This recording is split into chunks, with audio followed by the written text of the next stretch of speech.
thank you everybody so much for tuning in again. Anybody and everybody that is here, and thank you anybody for who is sticking through that little test scenario that we just went through. But we have a better looking stream because of it. I'm looking at it now and it looks crisp. So last we left off, our heroes had a night of revelry and good times aboard the La Luxor. Some things did not go their way, but at the end of the night, they ended it with some massages and other favors. After leaving out that next morning, they left with a new party member, sailing associate, Norgog, the orc, who was also coincidentally on his way to Sharn.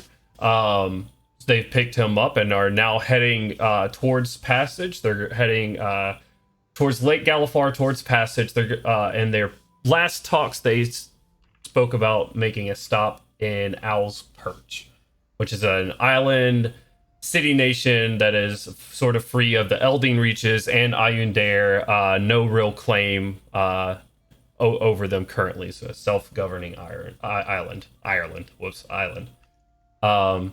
We left as they made their way, and Milo made the effort and finally got the top piece of his armor off, his breastplate, and it was a freeing moment for him. Unable to do so with the leg armor, but surely on its way. They laid down to go to sleep that night when Milo was attacked by a couple of invisible stalkers. And after a brief but intense fight, where Milo, they nearly lost Milo. The group is now standing around where we left off with Norgog asking the question, "What the hell was that?"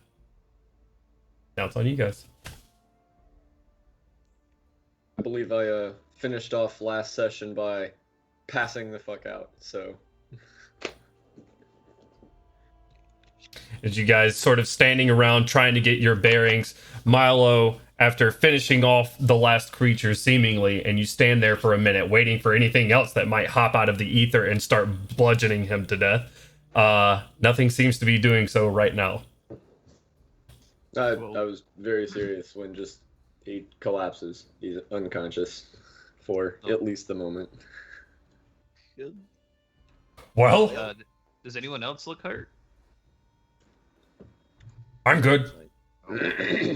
Oh no, that was It only went after him.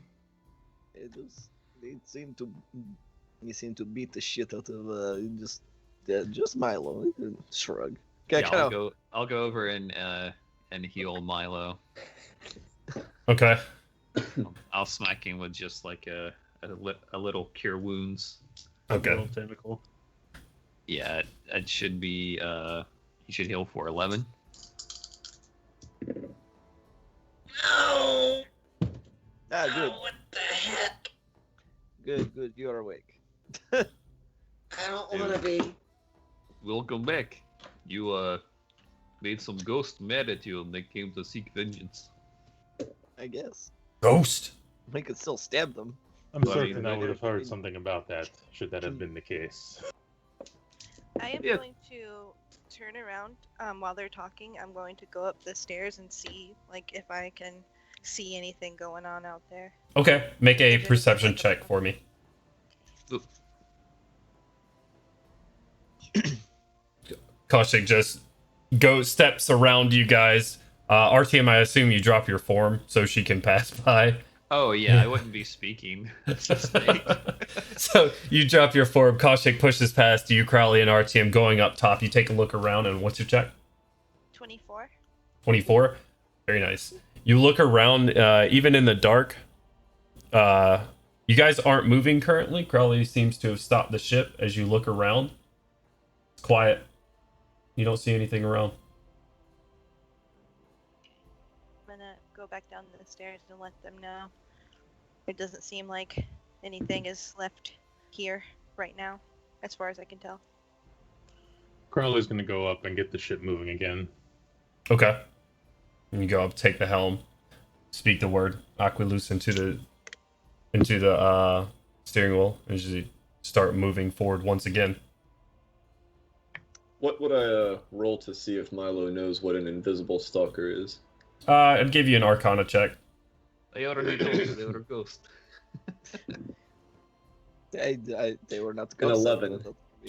Nah, unfortunately, you don't know what it was, Milo. All right, I'm gonna ask again. I'm glad you're feeling better, by the way, buddy. Barely. What the fuck? Don't know. Some like Artyom, like again, I was gonna point it out Artyom. It's probably ghost. It's visible. I Beat the just shit told out of you. him. Crowley's What kind of ghost did you anger out? They're a very sneaky ghosts. They get I like thought you were- Crowley. I thought you were a peaceful soul before being chased off by mafia. Did you kill somebody? FYI, Crowley wants to consider the what the nature is of those ghosts that attacked, and so Arcana check, Jones. Yeah. 20. Okay. With a 20, was it natural or just modified? Modified. I'd say Modified.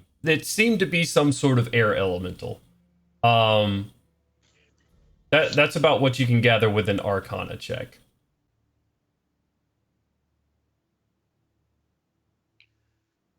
Very good. So I don't know. I think one of the ghosts kind of it might have looked like Milo a little bit. Do you have like family issues that don't like you or something? Say it looked like Milo. It's Yeah. just blob of air or something. It was Those pretty ghosts- dark. What are ghosts made of? I don't know. Once Crowley's satisfied the ship's like going on and they're not going to crash anything, he's going to whistle for whoever's like at the front stairs. The closest one would probably be Kasha, because she makes her way sort of back down to let everybody know that she didn't see anything. I guess I'm gonna turn around and walk back up the stairs towards Crowley. Crowley's like, whenever you're halfway up, he's going to be like, inform the rest of the crew that we should be on the lookout for air elementals. Milo should have some knowledge of the elementals and how to best watch out for them. An air elemental. Why the hell did it beat me up? I'm like Hey, that's a leaned up damn on a question. post or something, just back to it, kind of like Who have you pissed off, boys? Ghosts? Elementals? I'm gonna point at Artyom like, and point at Artyom while looking at Milo and be like, "Did you pee on it?" To be fair, they are pretty understanding about me peeing on them. So, But these are air elementals. Perhaps they are more angry. but this raises better question. What do you have to do to piss off an elemental with peeing on them? Okay.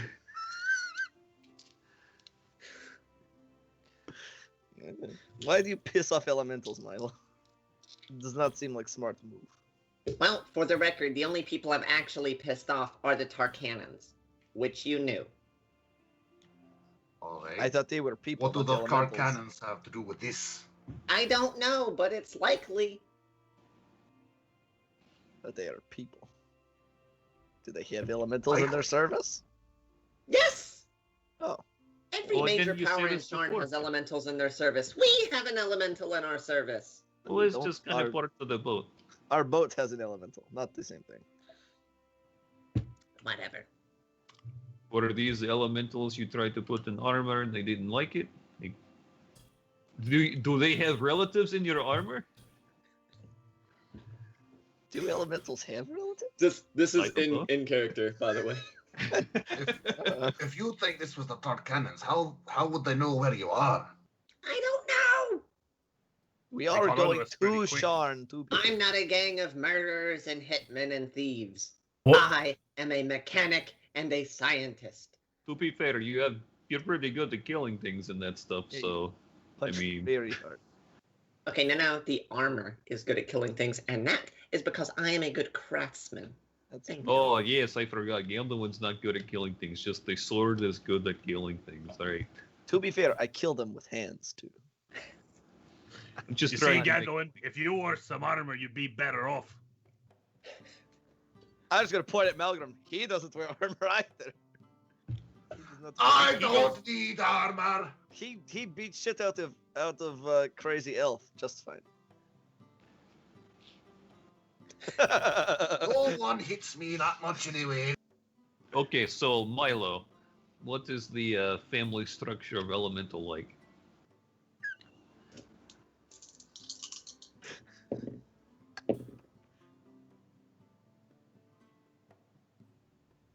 What are you rolling? I was rolling a percentile to be like, what did I actually study on elementals in classes? Not family relations. Yeah, not family relations. Elemental sex ed. More importantly, how do we keep them from getting on the boat? An air elemental? I would guess not having air on the boat. About all I got. We breathe air, stupid. That's why it wouldn't work. Do you know why I say it? I don't know. Y'all are saying a bunch of stupid It is shit not too. solution. You're gonna have to fight off your own elementals next time, Milo. You keep this up. I'm going to kind of yell back from up to Crowley.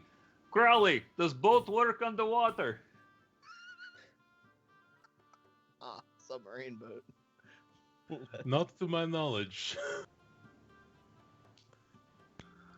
Would it hurt to try?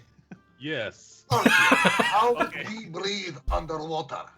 I can breathe underwater. I cannot breathe underwater. I cannot. I'm just a dwarf. I can make you breathe underwater. It'll be fine. You can make all. Or, I mean, it would be fine if Crowley says no. Okay. Well, I'm gonna go collect my knives for the record, especially the one that got launched wherever the fuck Milo catapulted. It is currently in the side of the where your stairs go up to the top deck. It is currently lodged in that sort of ceiling. Oh, fucking. It had some oomph on it too. It's in there. And then you have a nice dagger-sized hole right to the left of your stairs. Just look over it, Milo. Do not lose my knife. Point. Like, I'm just My busy knife. being grumpy and in pain. sheathe them back. Like, fucking stupid fucking mechanic losing my knife. Stupid. Did anybody else get hurt during the confrontation? No, they only went after him. Not They a say scratch. They wanted to beat the shit out of him. We should Well. probably put a guard on Milo for the rest of the journey, at least. You can stay up top with Bill. There you go. Can anybody see air elementals? They were very invisible as far as I could tell. Hey, At least then we can jump in a little bit faster. in point of fact, you guys would probably be below deck sleeping, so it'd take you longer to get to him above deck where Bill's at. If someone was watching him, If Bill was watching him, Bill can fight the other air elementals. nope. I'm sure he is great warrior. Who is Bill? Bill did point up to the lizard thing. duck Two lizard. legs on the deck. He is Is Bill. No offense to Bill, but he doesn't look like much of a warrior. Well, he doesn't look like much of a drinker either, but yeah, no. We won't mention his drinking habit. No, don't you do that. you say this, but you damn near bite your fingers off sometimes. Very well. Well, so what's a Tarkanan then? I don't know. Milo. I don't know much. You don't know what the Tarkanans are? Thought you were going to Sharn. I am. I've never been there before. Well, from my understanding, they are a gang of hitmen and thieves.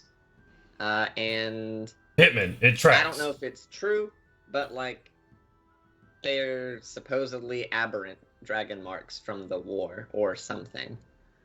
Definitely aberrant dragon marks. I don't know about the legitimacy of the connection to the war.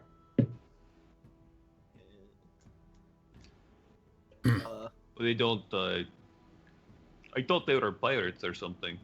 No! Why would they are have? Killers. Why would they be called the Tarkanans? That was the name. I don't know. This is a good point. I just thought they like. They shoot You know. cannons full of tar. Aye, the Yes. tar cannons sound like a mighty pirate crew. I don't know. It Tar is very sounds good. sticky. It does On not the south sound there. like it would make good. Okay. But if you figured it out, Aye, look, You set it on fire and that But, they can't but do it's- anything. It is still get sticky. gooped How with does it the tar, leave and now the you can't cannon move. without being stuck? Yeah. then Uh, you magic. the real cannonball. Why not magic? I mean, I guess. use an Milo- air elemental, I guess.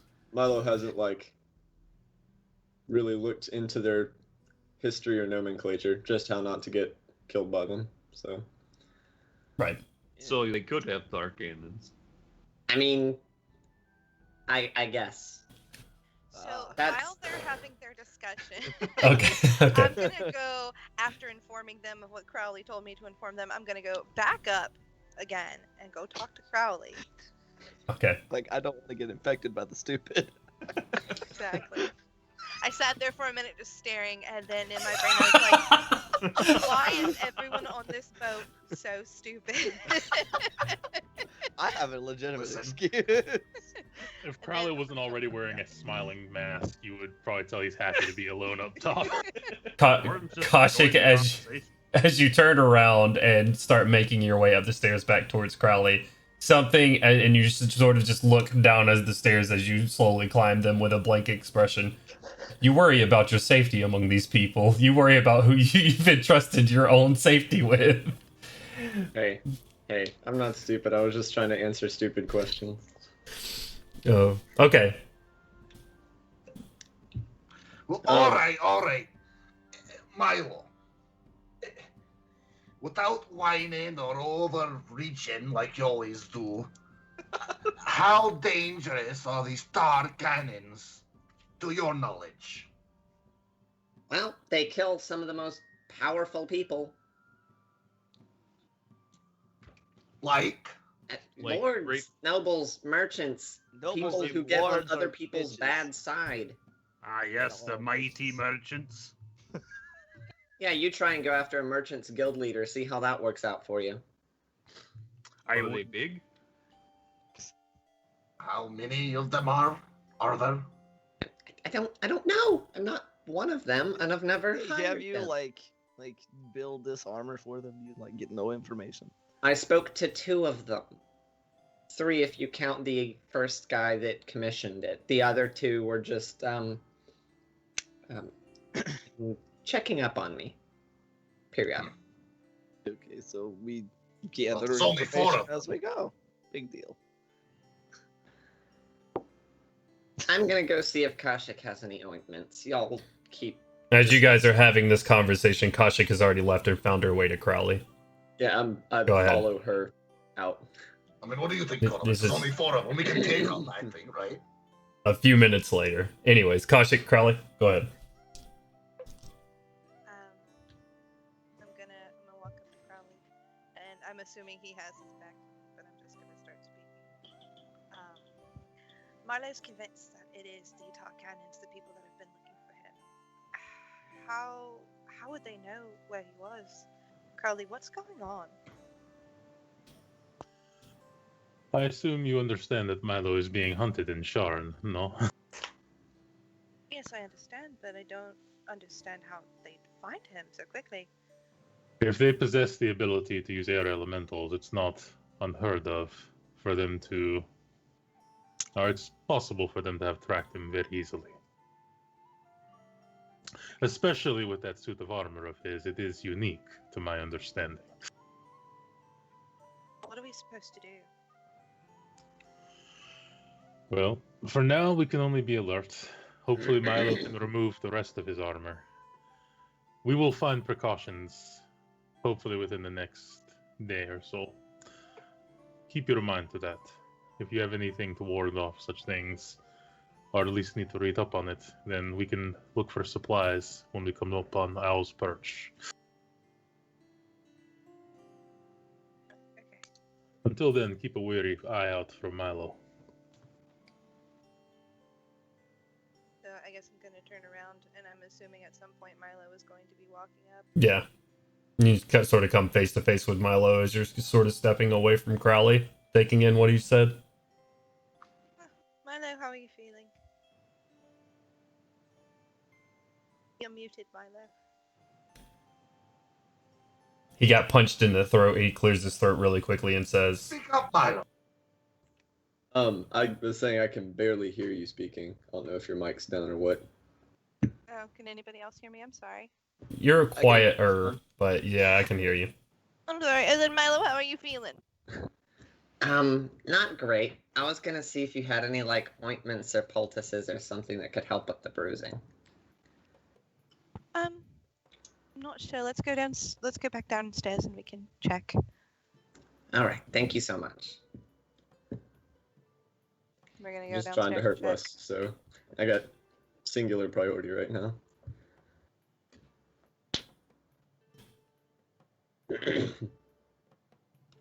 So I'm following her now. All right, you guys go downstairs. Yeah, we're going up and down, up and down, up and down. Milo's just like holding his ribs as he makes his way back down the stairs. I'll Eris, just push him down the stairs. oh God.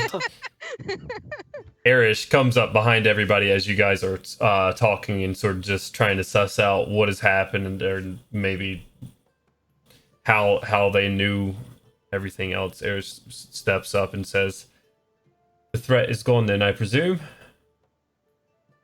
Yeah, it would seem that way. As far as I can see. Very well. Is anybody hungry? Aye. Hey, I could use some. I could eat. Midnight snack it is then. We stop at Perch. We should be there probably tomorrow, the next day. Yes, so I'll go ahead and cook something up for you. Ale? Yes? All right. Yes, always ale. Well, if you're offering. He goes back and he's going to start cooking for you guys. A midnight snack. Is there any are there any kind of remains that they left behind? Nothing. They left nothing. Mm-mm. When you saw them dispersed, especially the one with fairy fire specifically, it was hit, and then the fairy fire just hit the ground, and there was no trace of anything around. Interesting. It's difficult to you assume, seeing as how Milo isn't being just battered right now. You assume that they're disposed of, but I mean it'd be difficult to tell for sure. Gotcha. Otherwise. Gandalf's gonna go get his sword and kind of put his sword belt on, just like just in case, a little not quite as safe as we would like on this boat. Kind of then go back up to the top deck to just kind of, I guess, hang out up there and just keep an eye out until this food is prepared. Okay. I'll probably be asking Milo lots of dumb questions like, okay, so when you kill an elemental, do they have elemental ghosts? While I'm busy being attended to by Koshik or whatever she's doing to help with the bruising, I will, with a rapidly waning patience, do my best to answer whatever questions you ask. No, they go back to their elemental plane. The elementals and other outsiders don't have ghosts to get left behind. So then what are all these planes at? Just stops. He's like, I'm not a student of advanced planar theory. I just know that the planes are different realms of existence. So like we inhabit one plane and it's like here, and they inhabit a plane here, and you can travel between the planes if you have access to the right methods, but generally speaking, the planes have no constant contact except maybe at certain points. I don't, like I said, I'm not a student of planar theory. That's what I got for you. Okay, so you mean like planes as in like different world and stuff? Yeah, sort of. Okay, I thought there's like grasslands where elementals like to hang out. No, Okay. no, that's not it. That would have made this really easy. Okay, so who knows how to get to elemental planes so we can stop these elementals? Jonesy, real quick. Yes. I clicked on my herbalism kit and I rolled it. Does that affect what I can do for Milo right now? Sure. Yeah. Go ahead. Okay, I rolled a 27. Oh, hell yeah. Kaushik makes these, just with a combination of herbs and other things, makes this, like creamy like paste that she ends up putting on your rib cage, having to take your armor off and everything, just where you you have this massive bruise that she puts on, and it actually starts numbing your skin a little bit and helping out. We'll say, Gotcha. yeah. Yeah, it was a nat 20. Damn.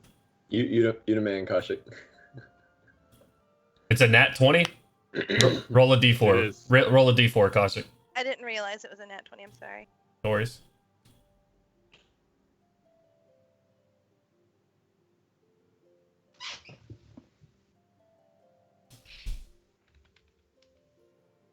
Three. Yeah, 3. Milo, Yeah. you heal 3 hit points. Oh, okay. Oh shit.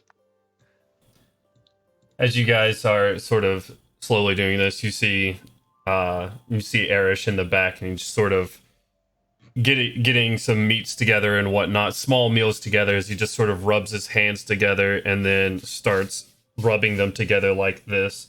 And you see like rosemary and salt and pepper just started like falling from his empty hands as he just kind of goes over each meal, seasoning things. He says, well, all right, and then starts cooking them for you guys. This should be done soon. In the meantime, ale, everybody, in the captain's quarters or out here in your chambers? In the chambers then, and starts handing out the ale to you guys, just sort of sitting around. I'm on the deck, so unless you came up top. Uncharacteristically, Milo will actually take an ale. Okay. Oh, yeah, absolutely. And he actually didn't pour you one, knowing that you didn't drink, so he pours you an ale. You guys, unless there's anything anybody else would like to do tonight. Get some food, drink, and this fantastic medicine, and then back to probably a very unsteady sleep. Right. Norgog speaks up, says, I'll take first watch. Then goes up and sits on the deck. Probably see Norgog coming up and just sort of sitting out there. Brings his staff and shield up top deck with him. All right, you guys in the night. Little bit of a restless sleep for you, Milo, but sleep does come eventually, as you are pretty exhausted after that ass kicking. But you wake up the next day. Thank God. No internal bleeding too serious, but you guys all wake up the next day sailing. The river is starting to narrow at this point as you make your way down. A couple more boats. Traffic's not too heavy through here, not right now, at least. You guys continue on. Is there anything anybody would like to do? I'm just being extra cautious, I guess. Just kind of like keeping an eye out, like for any other shady types of boats. Like, do they look like hitmen? Like, like Right. mercenaries? Like, Make a perception check for me. sure. While he's doing that, Gorham's probably gonna keep Milo in eyesight. Keep an eye on him just in case he starts getting beat up in like a corner or something like that. Okay. I got a 24. 24. You see a couple of boats go past you. Couple of sleek elven ships go by you. But nothing ominous at the very least. As you guys continue on, Crowley, you're the first to notice as you're just sitting there on the helm, and you see landmass up in front of you, as you guys, and what you can assume to be from what Milo has told you about Alice Perch, that this is that land. Excellent. I look to whoever is on deck, tell them to, ring the bell, let them know we're here.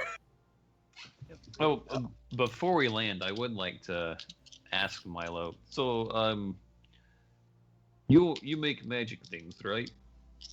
I make things that utilize magic, yes. Can you make things that see in like invisible elemental air guys? I can try. Definitely work on that. It'd probably be in everyone's best interest, especially yours. You're not wrong.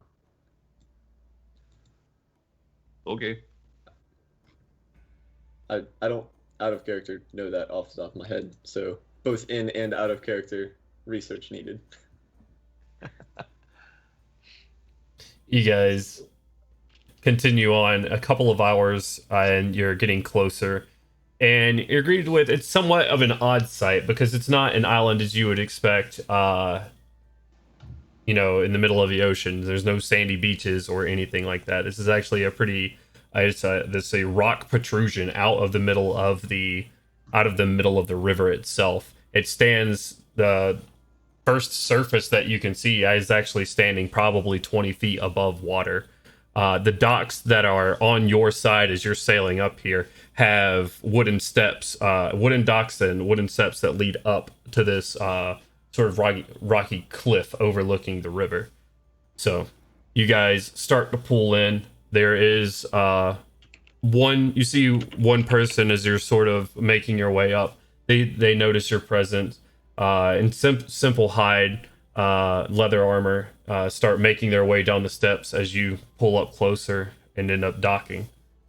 As you tie off your boat and get ready to debark, he says, "Our friends, hello, welcome. Where are we hailing from?" We're hailing from Flamekeep. Flamekeep, all right. You have paperwork? He just Indeed. sort of hands us off. Crowley reaches into his jacket and produces the paperwork. Thank you so much. And he looks at it, he says, "Friend, you don't have a personal name or company name on here. This could be my boat if I had signed my name real quick. I wouldn't do that to you, though." He takes it and grabs it. And you see him take out a small, wax or a small ink seal and sort of, press it on the back of your paperwork, hand it to you. Says, "All right, here for business, pleasure. What brings you to Alice Perch?" Supplies and taking some of the sites, perhaps. Sites, all right. Well, yeah, I mean, right up this ladder, you're gonna have access to the town. A lot of new construction, a lot of buildings still being built. Try to stay out of the way of those. You'll see when you get in there, some of the supplies are running light. But welcome to Alice Perch. And he sort of leads you guys back up these stairs that sort of wind up to the top of this. You guys get up to the top of this cliff and see he wasn't lying. Almost all of the construction here. You look around at the several buildings, and there's a slight, there's what looks to be a new temporary fence. It is a log fence currently. From when you see some of the surrounding areas on the banks beside you to your left and right on either shore, some of the trees missing from there. This looks like a temporary fence that's been built around this town. You guys look around, a lot of the buildings seem to be brand new, some of them still under construction themselves. And as you guys sort of make your way further into town, not very big at all. You see a smattering of maybe, 50 to 70 buildings maybe total. You guys sort of make your way through this main thoroughfare here. What would you like to do? The first passerby, I would ask them, "Excuse me, where do you get the wine?" Well, that's a thing, but right down there, and it's going to be right up here to your right. It's the largest building there. Can't miss it. Maybe 200 feet that way. What is he carrying? It looks like a large sack of something. Oh, okay. Children. He's got a child. no. No, it just looks like a large sack of something. All right, cool. Very well. Appreciate Continues on. Our team, we already have lots of wine. I do not know if we can fit more on boat. it. That is barrel wine. We can get fresh wine. Carly is going to give Erish a stipend to get some supplies. Very well. Though I suppose I'll probably be following you. This looks like it'll probably be a general store of some sort. Certainly. Are we all still in a group together? I am certainly not staying alone, so I'm going with whatever the largest group is. Nobody has split off yet. Oh, right. I'm going to call after that guy with the sack that's leaving again. Mm-hmm. Yeah. Do you have a candle maker in town? A what? A person who makes candles.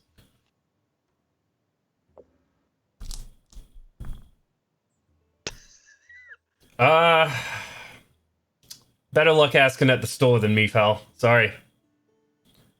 Okay. I don't know the way we need candles, but okay. I'm gonna go look around, and Gandalf's gonna wander off. You're just gonna go look around town? Yeah, I want to get like a stock of like, I just kind of see what's around if there should be. I don't know. I guess what I'm looking for people. Are there anybody who looks like they might know things about curses of some kind? Okay. He's not a smart man, so he's looking for magical people. All right, we'll get to you in a second. Okay. Gandalf just splits off from the group as he's one to do. As you guys continue down the main thoroughfare, he looks down one road that splits off and goes beelining down that road. You guys continue down this way for a little bit, and you see just on the other side, probably another 500 feet or so, the wall begins again. So the proximity of this town is very small. But you just see a couple of gates and that log fence as you guys make your way into the store. You take a quick look around. Behind a counter is a young blonde woman, human, probably in her early 20s. As you guys sort of look around for the provisions and stuff, a lot of the shelves seem bare. It's just, thank you for choosing Owl's Perch main store. How can I help you guys today? What are your candles? Candles? Yeah, we probably have some candles here. And she looks around and yeah, right over here. And she comes around, and these are hand poured, actually, from a very nice lady right down the street. And she pulls a couple down and says, "This one's my favorite." And she sort of just hands it out for you, like holds it out for you to smell. I just gesture over to Eric, like, the other two. Yeah. All right. He sort of takes it in for a moment. This is very lovely. How much are they? And they have their little exchange. I'm not going to take a lot of time of it, but he ends up buying. Yes, Jones, role play with yourself. Yeah, it gets weird at a point when I start talking to myself. I already do that way too much, but when I start talking to myself in different voices, I do that as well when I'm practicing. That's when it gets really weird. Anyways, Erish ends up sitting there, saying, "I'll probably be here for a minute," and just sits there and starts sniffing the different types of candles that they have. You said is that it? there was a lady down the street who made these. Does she have a name? Yeah, absolutely. Miss Grinshaw. Yeah, and she makes all of these by hand. They're lovely. She gets all of the ingredients from either coast on the Eldian Reaches and they are right here on the coast. There's several very nice wildflower scents that she has. All right. Sounds pretty neat. Yeah, absolutely. Just here for the candles then. Oh, yeah, no, we need other things as well. I figured That's as much. just the primary concern. Well, are you candle merchants of some sort? If we buy them, well, I mean, wait, no, not merchants. Oh, okay. Anyways, what else can I help you find? You wouldn't happen to have an alchemical shop or know of anything like the sort? No, I'm afraid I don't know of anyone doing alchemy around here. I do apologize. I'm sorry. This is just your basic provisions, and of course our world famous wine. She just sort of grimaces and looks at some of the empty shelves. I probably am gonna be like shopping around for any additional raw materials for my projects and stuff. Bits of scrap metal, copper, wood, bone, etc. Okay. No bone here that you're finding in this store. You find various like trinkets and stuff that you could probably break down in there, but there's no like raw materials like just copper. I mean, you see several things that you could like souvenir type things that you could break down and probably use the pieces if that's what you're looking for. Nah, I mean if they don't have like copper wire or steel plates or anything like that, I'll just wait. Yeah, not here. You look around for a second, you don't see anything like that on the shelves. You do notice quite a few empty shelves as you're just walking through, though. It's kind of a half-hearted sigh. And... all right. Oh, I take that back. Ink and paper or parchment. Yeah, that they can do. How much? How much are you buying? Probably get like 3 or 4 more bottles of ink and a sheaf of 20 or so sheets of paper or parchment. Okay, she says, 3 silver. 3 silver? One moment. As I'm like clanking around to get to my belt pouch while I'm like leaned over in the store. Yep. Here we go. Perfect, thank you. All right, anything else for you gentlemen then? Why is there so many bare spots in your store? Seems like you're running pretty low on stock. Yeah. Our wine selection is running low currently. Isn't that kind of like your thing here is wine? She is cringing out of her mind right now as if a popular chicken restaurant had run out of chicken. Well, That's yes. kind of what I was getting at. Yes, that is our entire thing, actually. There's some problems with our distribution right now. It is, even though it's on the island, we're having several issues with vineyard employees not wanting to tend the vineyards currently. Why would vineyard employees not want to tend vineyards? There have been some reports of odd things. It's an entire thing. I don't know all the details. There's a lot going on down there. I don't know. Well, Strange things coming up from the ground. Strange items coming from the hot springs and what have you. I don't know. Like air elementals? Not that I'm is not that I'm Hey, aware it's of. just a shot in the dark, not related. Don't worry about it. Okay. I'm just gonna look over at the others like,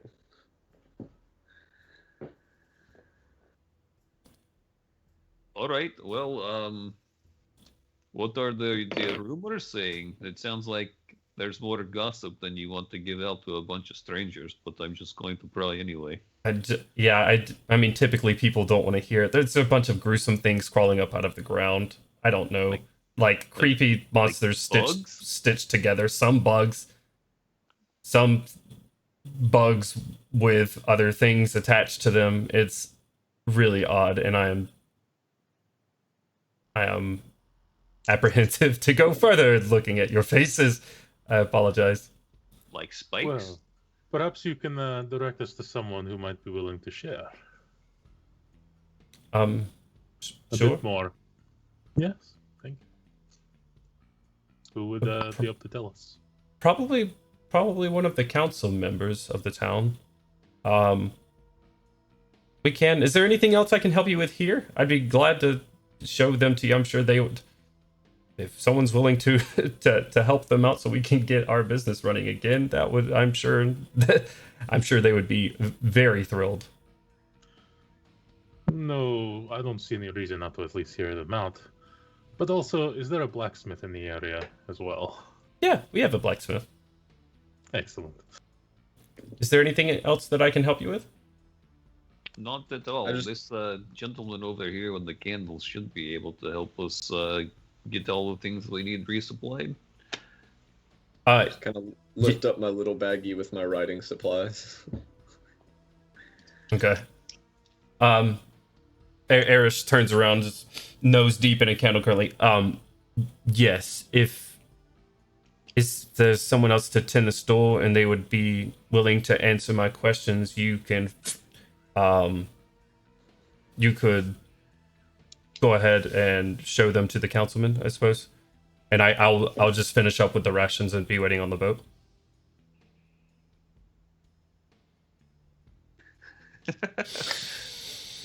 Excellent. Oh, man, before you leave, though, is there Miss Grinshaw? Where is she? She's just up the street, right over in that direction. Should we just meet you there, Yarish? Or I'll just meet you back on the boat. I won't be more than... And he sort of just, like, look out the window real quick. I'll be back before nightfall. all right. Hey, Erish, think you could drop these off in my workshop? Of course, sir. Thank you. The young lady said, goes back to a back room, says, Mother, I'm gonna help some guests. Would you mind tending the store just a moment? There's just one in here real quickly. She says, all right, very well then, follow me. And she steps out. To where first exactly? Councilman. Yes? Yes. That'll do, yes. All right.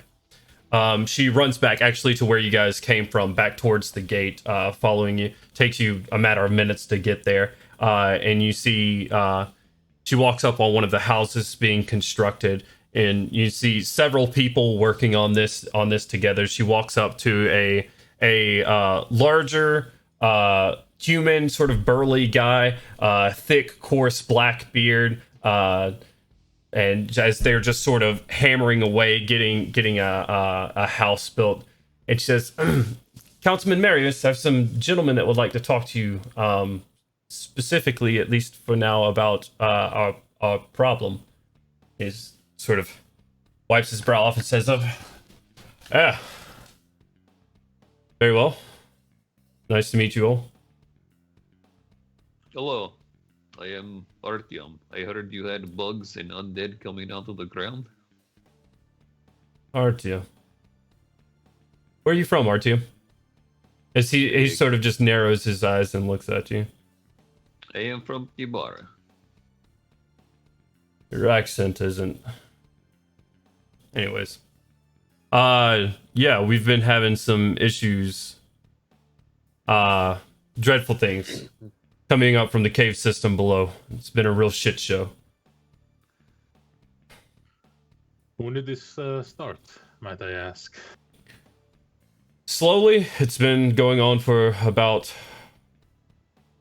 2 years now. It's gotten increasingly worse over the years. Well, it seems to be interfering with your vineyard business, no? Without a doubt. Everybody here is struggling because of it. We are a wine nation that can't produce wine currently, or at least struggling to do so. Well, from my understanding, some of my comrades would like to try your world-renowned wine. So if perhaps we could help you out, you could spare us a few barrels, no? Crowley, you've never spoken with more wisdom in your life. Make a persuasion check for me, Crowley. I'm gonna say roll it with advantage because of the situation. Hey. 24. Yeah, absolutely. You guys are a fan of the wine, then? We wouldn't know. We haven't been able to try it yet, and Crowley will offer him his hand. Perhaps Shit. you can throw that in as well, no? Oh yeah, absolutely. I have a cask. I keep it for safekeeping. It was back before things got rough, so it has some nice age on it. I'll give you that one. It'll of course take us some months to get our production going back, or some weeks at the very least. But I have an older cask for you. It's small, but it's We will help you take this cask and whatever other wine you wish to give to us. We can get at a later date when you're up on your feet. No. I yeah, think this is fair. not a problem. It sounds like a fine problem to me. If you get us back on our feet, I'm just gonna say this. I've seen some of the horrors that come out of there. If you don't come out of there, I'm not gonna be going looking for you. Not a problem. We are used to horrors in a way. Very well I then. double take it Crowley real quick, and they're like, oh, okay. Thank you for doing that since I'm not there. Says well, Well, perhaps if you can give us a local map and indicate the cave, or at least have someone show us the cave. I can show you the cave. That's no issue. It's about noon now. You want to get started today then? Oh, well, if you give us... Oh. It seems my comrades are eager. Perhaps if you give me 30 minutes, I wish to go see the town blacksmith first, and then we'll be ready to go about the business. Yeah, surely. Meet me at the south gates here. 30 minutes then. I'll finish up what I'm doing here. I'll meet you there. Where is your blacksmith, by the way? Oh, he says, she'll help you out. That's no worries. And She. yeah, you turn around and the shopkeeper's just standing right there. Gives you a little wave. Says, "Oh, I can show you. It's not a problem."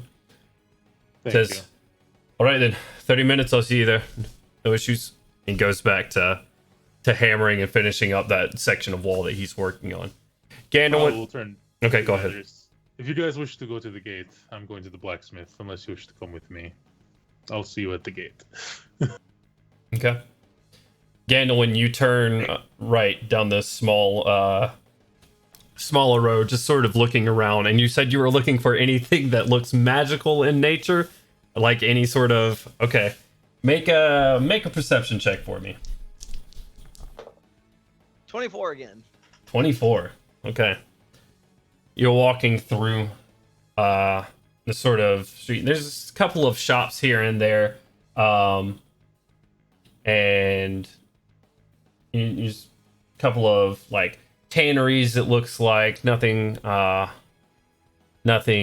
too specific to what you're looking for. A couple of places that look like they have salted fish in the window. As you're passing by, you walk by, you come to a shop, and you look in the windows, and it's got these like deep blue curtains on the windows, and it looks like they're silvery glittered across the blue.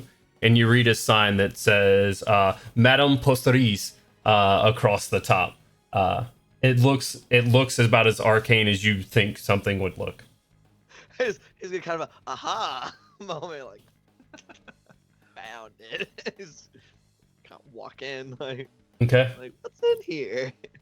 You walk in. It is very lowly lit. The only bit of light that's sort of trickling through the curtains, the dark navy curtains behind you, spilling, sort of sun staining the floor.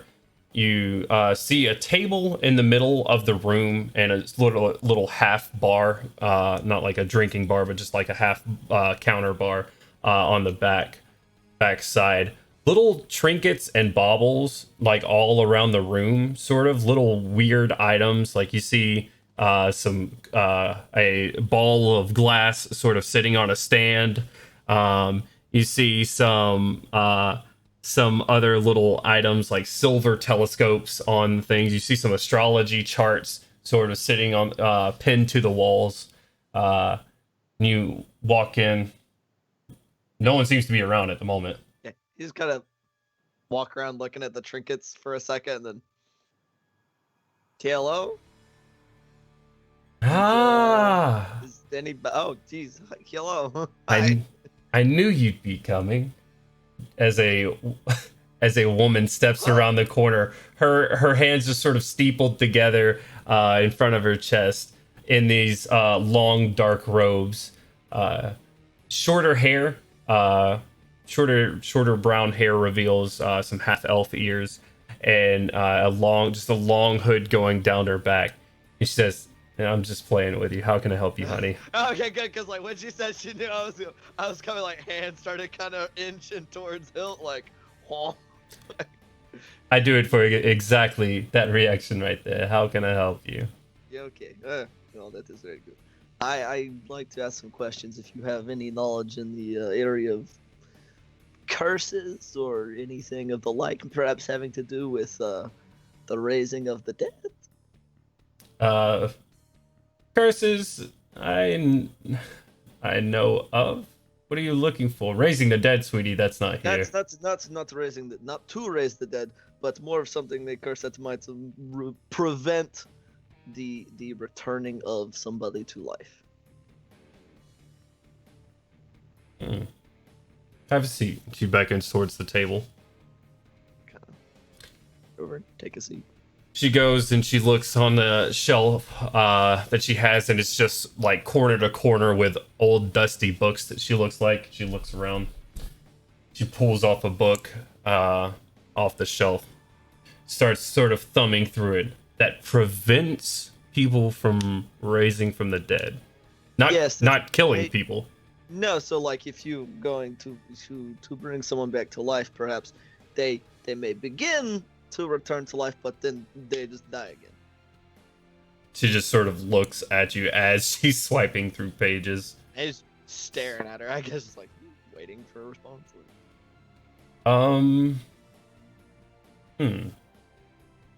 Tell me more. She takes the book, brings and grabs the glass ball on the stand and brings it over to the table and slides the book on there and just sort of leans on the table expectantly.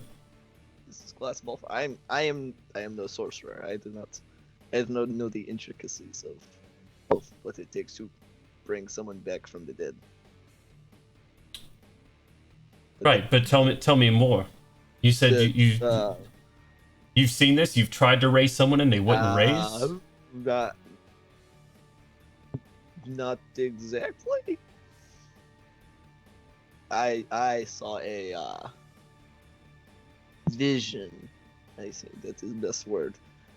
Of someone being resurrected who had been long dead, and they returned to life, only to very shortly after die again.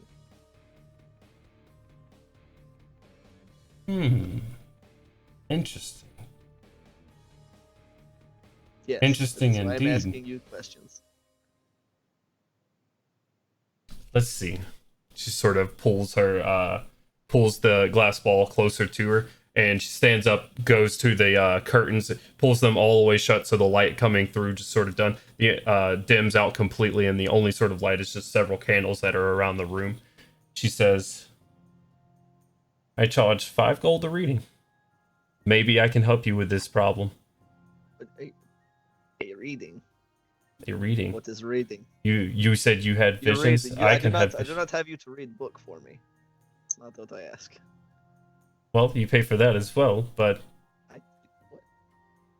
a reading, dear. I'm going to gaze. I am going to gaze into the astral. Let my sight extend beyond my sight. You were going to have vision. Okay, that makes more sense. It is so you're seeing, not reading things. Okay, understood. She looks at you questionably. Yes. He rationalized it for himself. He's like, that makes sense. five gold is that's a lot of money. Like 3 gold, maybe. The vision may not come in as clear. Wait a minute. He's like, what? I want to roll an inside check on that. Go ahead. That's a 19. She's like, Good. let's just call the spirits collect, okay? She seems. What are you trying to glean? What with their inside check? She's full of shit on whether how much money I give her is actually going to determine how well she can see. No, she's trying to get your money. Lady, don't bullshit to me. It's not determined on how much money I give you and how clear you see. Well, do you want this knowledge or not? Then Fine, you shyster. I'd give her 5 gold. very well. She starts gazing into this crystal ball and has her eyes just sort of half open and starts just caressing her hands around it as she's just kind of looking into it. Yes. I see you care deeply, deeply about this person. Oh, good lord, I'm getting okay. Just like, Oh, yes. Does anything appear to be happening to the ball? No, not currently. No, okay. Just like, She is, and she starts just sort of swaying back and forth a little bit. It hurt you incredibly bad when you couldn't resurrect them.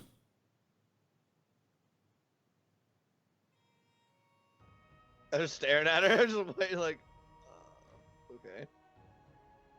See, the truth of this lies somewhere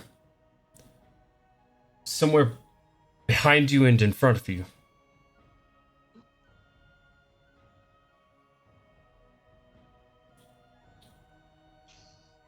Like, just looking at her. Yeah. It is going to be a very hard journey ahead, but you will find the answer. Your journey's already taking you there. You're close, closer than you think you are. Your answer is soon. She takes a deep breath. All right. Lady, you are useless. What do you mean? I am And you told offended. me nothing. Told you what my vision told me. Then your vision is useless. You should get a new one. Your ball is broken. He's gonna point at the fucking glass ball. Like, that does not work.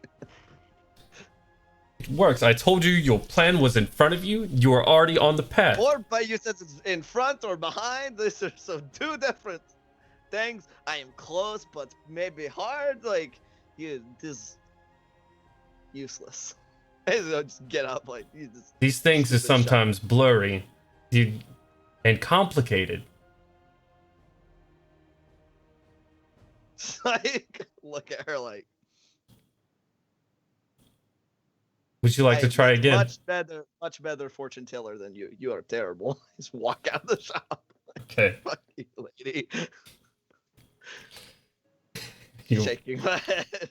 5 fucking gold. you walk out Are of there the. locks on that door? Make a perception check for me. Get my money back. 21 or shit. Oh, the wrong thing. I believe that is either a 21 or 22. Sorry. There's a small, simple lock on it. Yeah. Noted. Keep that in mind. Put that away for the future reference. Steal my money. Bet. You'll walk out, and as you do, you sort of look back down the street. You see your party gathered, talking to someone, and start making their way back down back down the street towards where they came from, talking to a larger burly man who's just sort of working on a house, as they're all sort of gathered right there with him, and they start making their way back down. As if like this isn't a big town, so I imagine I've Right. been over most of it already. Yeah, this street, and you walk down the other side, and what looks like on the what I would say is the back side of the town, further away from the main thoroughfare, it just looks like completely residential. Yeah, it's his mood soured by the shyster, or I don't know, the cheat, the scammer. He's fucking grumbling to himself. He's gonna follow after the group and try kind of, I guess, see whatever they're doing. It's like, see if we've gathered everything. Lies, deception. Gandalwin, how was your journey? This is kind of squinting. As you're making your way, Well, Gandalwin, you make your way down the street, and you pass by this guy who's sort of hammering away. He sort of leans his eye up, and you see a small smirk sort of pop up on his face as he's just hammering away on the base of this house. Is that batty hag get you? Chuckles a little bit to him. I point at him like, yeah, I do not want to talk about it with stranger. Keep walking. Yeah, well, I'm the councilman of this town. Where are you from? I come from boat. If you point towards the dock. Your accent, son. Where are you from? The informator. In Carnath. Why? Who are you with? Like, I came from boat. Just point back towards the docks. Hey, you were just speaking with my friends. Those are your friends. What are you here for? Did you not ask them? We came for supplies. They're not Karns. So You remember Milo's story tickling the back of your mind that Karn had an occupation here not 2 years ago. I shrug. Like, okay, we can't travel world same. War is over. Do not fight for them. War is over. Spies and criminals are all the same. Shrug. Karns are still the same. Once again, shrug. You're welcome to your opinion, big man. But yeah, Carnath, nasty place. Sort Can't of say I miss it. spits on the ground. Nasty place, nasty people the same. Looks you up and down. Kind of smile, like, it raises survivors. He sits there and stares at you. I stare at him back, like, is he armed? He's got a large hammer in his hand right now. That's good for him. Cool. I was waiting, like, he has anything else to say. Yeah, I mean, as you kind of glance him over, you see, like, his grip just sort of tightening around the hammer as he sort of, like, spins the hammer around the, in his hand. This man's gonna say, bonk. He flips it around, hands it to the guy behind him. I'll be back. And if I'm not, you find him. And just brushes past you down the street.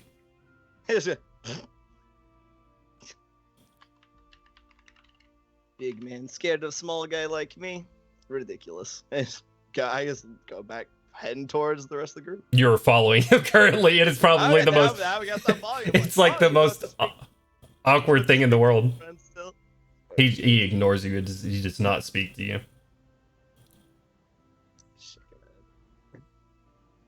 Still smiling. Yes, you have like a money pouch, right? Does have like You're like, you know what? I will. Yeah, I'll make this guy. I'll just reinforce his opinions about. Make a perception check for me. That's a 13. You don't see anything on him right now. He's in fairly simple gear. You don't. He's actually pretty bare right now. He looks like he was out there to work. That's crazy. That's about it. All right. You follow behind him and egging him on. He's not responding. You Yeah, s- after he doesn't say anything, I'm just like shrug, like You, okay. you see a couple of times just crack his neck. It's a short journey, so the very cringe moment, it doesn't last for very long. And he pulls out a rag out of his back pocket as he walks up to the rest of you, sort of just wiping off his hands, pats his brow again. Very well then. This one's with you, by the way. Yeah. Yeah, please. Handling. Just Yeah. nod like, yes, I told you I was with them. Yeah. Or are there All other right. boats at the dock?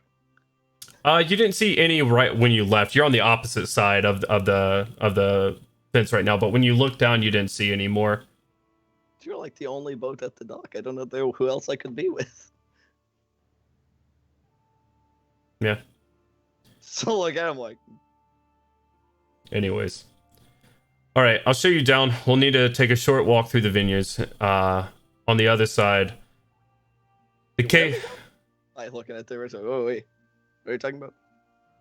Points at The entrance to the not cave cave. is on the other side of the vineyard.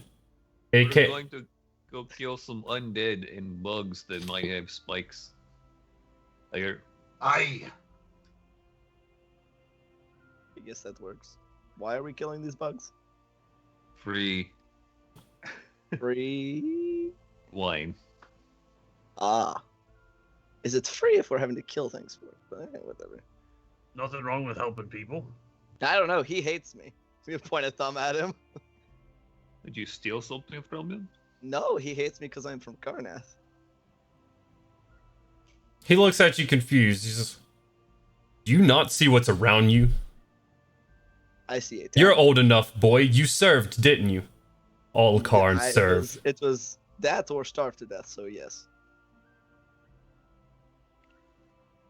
Do you And see what's yes, around you? We have to serve or they will kill you. And then you serve anyway because dead. Yeah, your kind stink of undeath. Look around you. Look at everything being built from the ground up.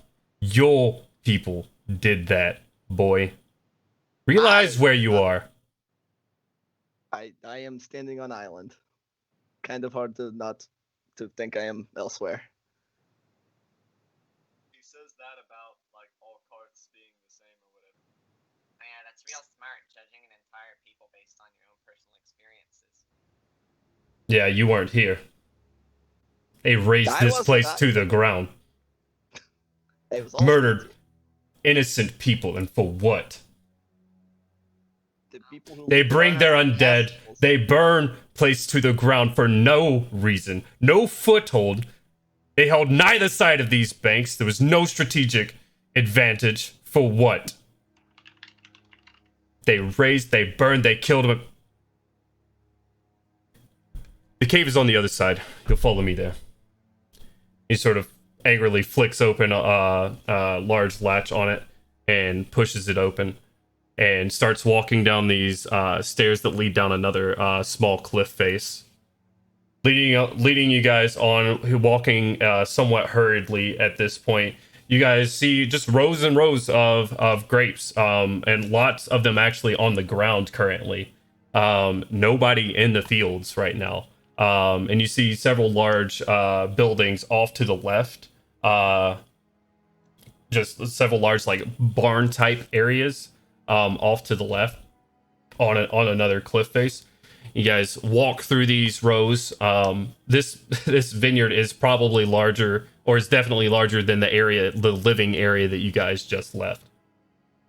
You guys walk for a couple of minutes, him in complete silence the entire time, as he sort of stops you off and says, "Go ahead." How dangerous of a journey is it down this? What do you mean? How hard is it to traverse down this path? Oh, not at all. Right now, these are like tended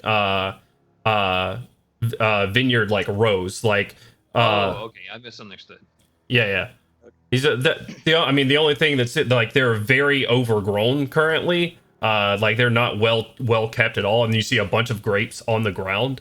Actually, I would say Probably. Artyom and Koshik make a just make a nature or a perception check for me.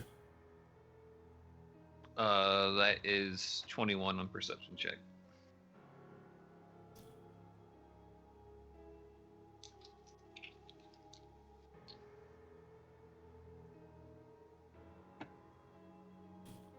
I was just 22? asking.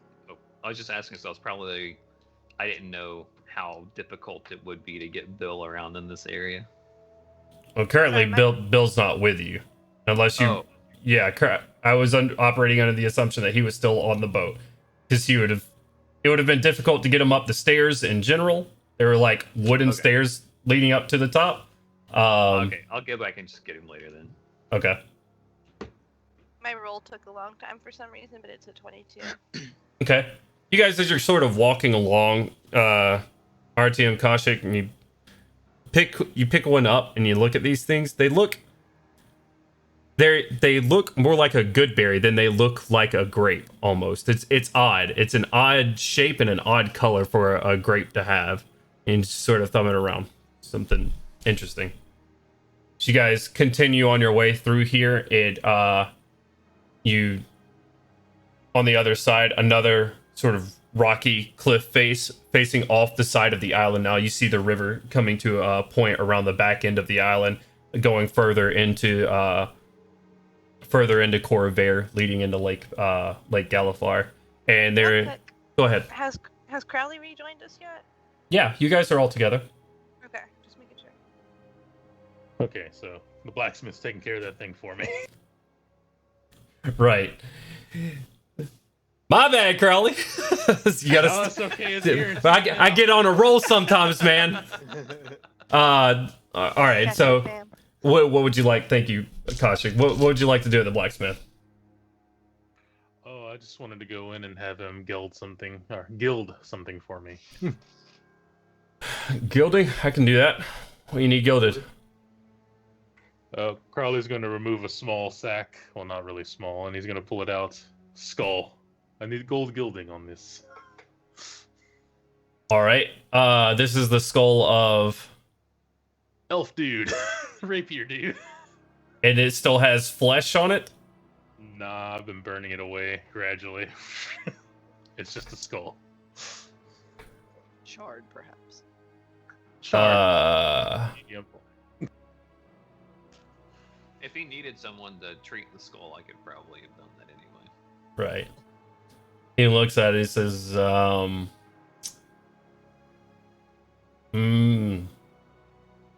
an interesting request there, friend. I'm willing to pay 400 gold. Make a persuasion check with advantage. That's a lot of money. 22. Crowley He said, comes "I'm over. willing to buy you a new blacksmith." And then he looks at it. He says, what do you need it gilded in? Just gold. I don't have enough gold to. You're about to give me more gold than I've seen in quite some time. I don't have enough gold to gild this. I'm willing to give you more gold to melt down then. Very well.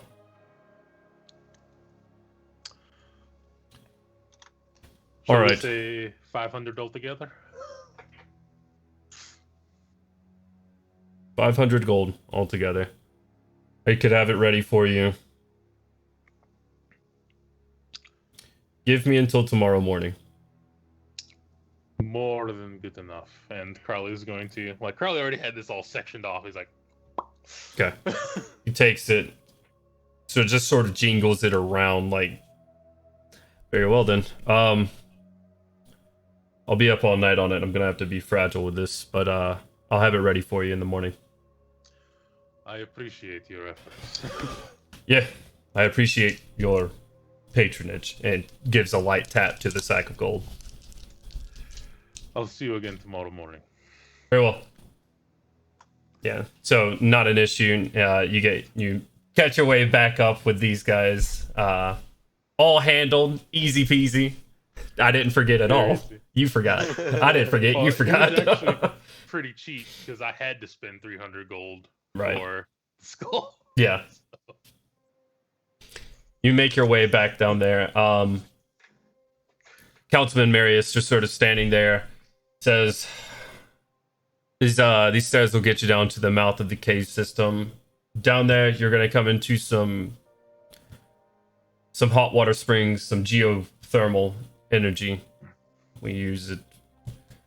That's why our grapes are so unique, but be careful.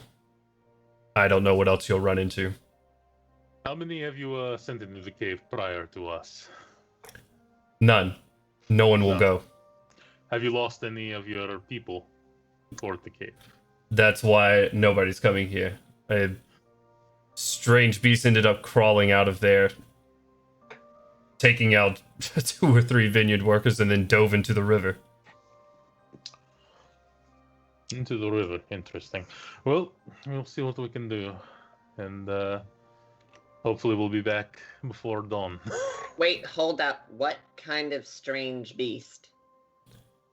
I wasn't here, unfortunately, but from what I'm told, parts stitched together, it looked like some sort of monstrosity. I couldn't tell you. Part insect, part reptile. It looked, from what I'm told, many different things. As many people as there were out on the fields, as I got that many stories. I'd like to make an Arcana check just for, like, you know, Okay. the consideration for what that might possibly be. Sure. Especially if it's like Carnathy style or whatever. Yeah, go for it.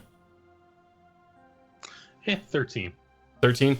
Nothing strikes you as Carnathia about it. It is odd. I mean, you've heard of like cannibalistic tribes doing flesh crafting and fiendish types of flesh crafting before. But other than that, you've not heard of much. Not like what he's talking about. What he's talking about sounds like a science experiment gone wrong. I would definitely need to actually see what's going on before I would try again, I suppose. Right. All right. Well, we'll be about it then. Hey, don't you worry, Councilman. The undead are my specialty. And I'm gonna begin walking towards the cave. Okay. All right, Gorham, let's get whatever this is done with.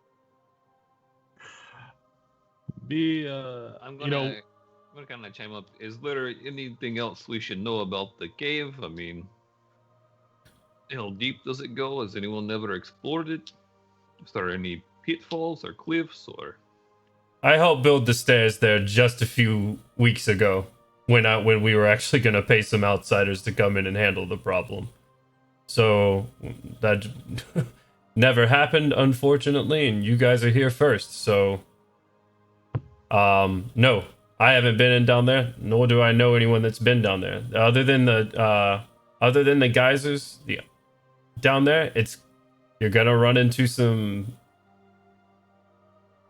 You're gonna run into some steam and hot water. Don't jump in any of the pools, and you should be fine. As far as I know. All right, thank you. Very well. Hopefully, I will see you guys soon. Just get with Sandra back at the general store when you're done. She knows where I live. She'll come and find me. All very right. well. As Gandalf passes him, like kind of walking in, like falling after the door, he's just kind of give him a sneer and a mocking, like bow, and just keep on going on down into the cave. He does not react in any sort of fashion. As you do this, he just sort of looks at you and turns his face as if it's exactly what he expected. So whenever we get in the cave, Raleigh's going to like look around. So, Gorham, I imagine you'll be leading the way. Who else wants to take the front? We'll probably need some at the back as well. I'm already there with my brother. All right. It sounds like flesh crafting, so we should be very wary of what creatures we could come across. Okay. Try to save one, mostly intact, so I can look at it. I won't make any promises, Crowley. I can't Do what that you either. have to, of course, Gorham. if I could get from you guys as you make your way down these stairs and into the mouth of this tunnel. I love these background switches to caves, by the way. As you guys make your way down into this cave system, what is our marching order? How wide is it? The Milgram is after Gorham. And Gorham is in the front. oh no, what did I do? Made a I'll be the strong rear since I can look over everyone's head anyway, holding up the lit dagger. I'll probably be standing with Artyom over there. I was like, that was kind of what I was asking. Is like, is this like we have to be single file, or can people be walking side by side? for the entrance, yeah, it's a single file. It's sort of like just a small 5 foot tall opening. Well, Go ahead. yeah, well, Crowley's definitely going to want to be in the back then, so he can see everyone. Are you gonna be? I'll, You're gonna be behind or in front of Artyom? In front of Artyom. Artyom can handle himself, but everyone else. Okay. I'll go behind the dwarves. All right. So Gorham, Malgrim, Milo, Me. Koshik, I guess. and Gandalin. All right. Time do we got? 3:30. Did you guys make your way down into this cave system? Some light filtering in from right here. There's no light, but as you see sort of the sun pouring in behind you and you guys make your way in, this does expand outwards nearly immediately. Some of these just it expands outward and down as you start making your way through. Who's got dark vision and who has torches? I got the dagger out. Dark vision. All I'm right. pretty sure I have dark vision. Dark vision. Right. All right. So Gandalin and Artyom's got the dagger out for you guys. Oh yeah. The rest of you, it does get dark fairly quickly, but dark vision without an issue. It's still low lit for you guys in here. As it sort of widens out immediately, and you start making your way down. It gets as soon as you step in here. Go ahead, Artyom. Are we trying to be stealthy at all going in here? No. Okay. Probably I wouldn't should, say so. but probably not. Not with I'm Gorham at the in very front. least trying to step back. Certainly not with Milgram behind him. Best to see what we're dealing with first. Right. You guys make your way into this area, and as soon as you pass this threshold and start to make your way down a little bit, you start to notice a temperature change for sure. It gets, without the wind, it gets very stale and very humid, and the temperature is noticeably warmer. You make your way down, you start to see drippings from the top of these rock formations, just stalactites and stalagmites start to sort of coat the ground and area around you as you're sort of making your way through.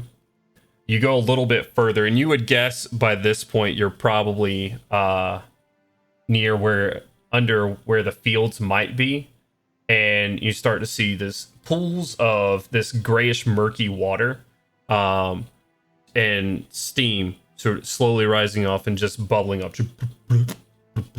It's murky, and it does, yeah, it's not a very pleasing sight at all. As you guys make your way further down into this cave. All right. Milo, since you're in the front, perhaps keep an eye out to see if anything has slithered by here recently. Already on it. What are you looking for? Any evidence that something has slithered through, like any kind of tracks, I guess. Okay. Any kind of traffic. And guidance is you could cast on him as well. All right. Is this investigation? This would be more either perception or survival.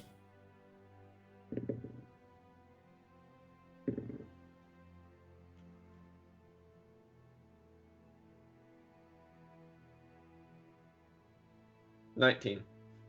19, you're walking through. You don't see a whole lot going on right now in the way of tracks. I mean, the floor is slick around here, and it is rocky. There wouldn't be much in the way of tracks, anyways.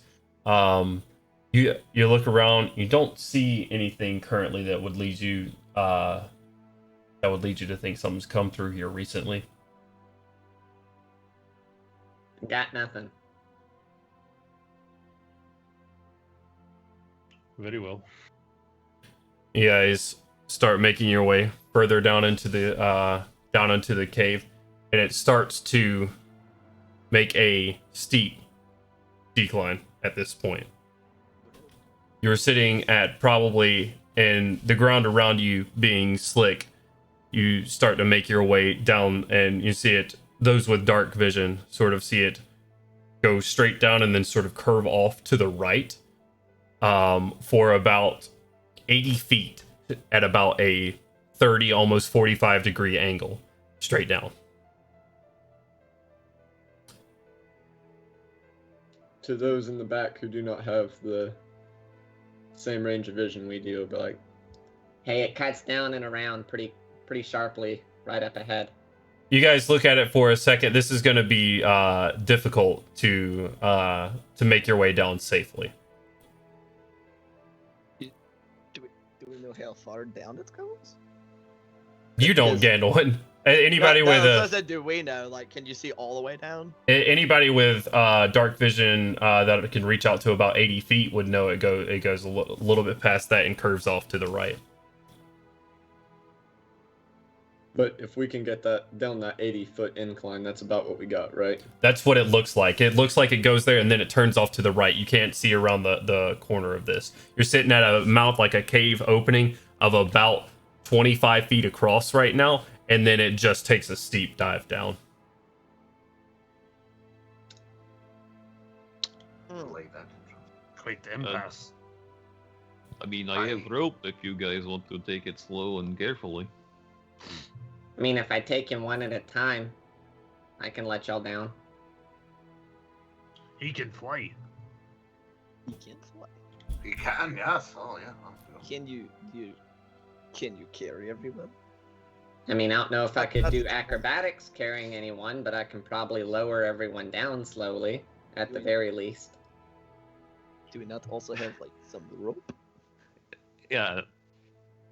Yeah, I have rope. It's right here. Like, It's what I and we- suggested. is there a good spot we anchor it and kind of go down? You look around, you see several. What's on the floor? Stalactites or stalagmites. Whichever one's floor. The floor kind. You see floor spikes that you could that you could tie them to. Earthy Yeah. floor spikes is what I will call them.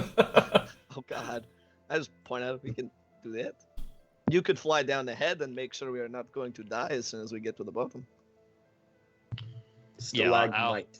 I put it on a stalagmite and get ready to slip and slide. Okay. Fast rappel down. Let's go. With a knife Take your in my time. hand. Okay. I'm going to go ahead and fly to the bottom in case anyone falls off the rope. Okay. Yeah, you make your way down to the bottom of this area, and you just sort of watch them as who's going to be our first person down the rope. I'll go first. All I'll right, go after. Melgrim, go ahead and roll a dexterity saving throw for me. We're going to do it with advantage because of the rope. Uh-oh. Dexterity saving throw. Yes, sir. Athletics or acrobatics? No, it's going to be a dexterity saving throw. Oh shit. Let's see what happens. 19. Turns out 19. You guys are sliding down a giant tongue. Oh fuck. Just go out. You guys, it just closes. No. Melgrim, slowly but surely, you make your way, stepping on some of these earthy floor spikes as leverage, holding the rope taut as you make your way down. You get to the bottom without issue. Who's going next? Oh, I made it. Come on, Gorham. I'm going down. Okay. Gorham, go ahead and make a dexterity saving throw for me with advantage. Oh, 16. 16. Easily enough. It's a little bit more, it's a little bit difficult for you and your armor as you're getting down there. not as dexterous as your brother, but it's just the armor slowing you up. That's all it is. As you make your way down safely, not an issue. All right, who's next?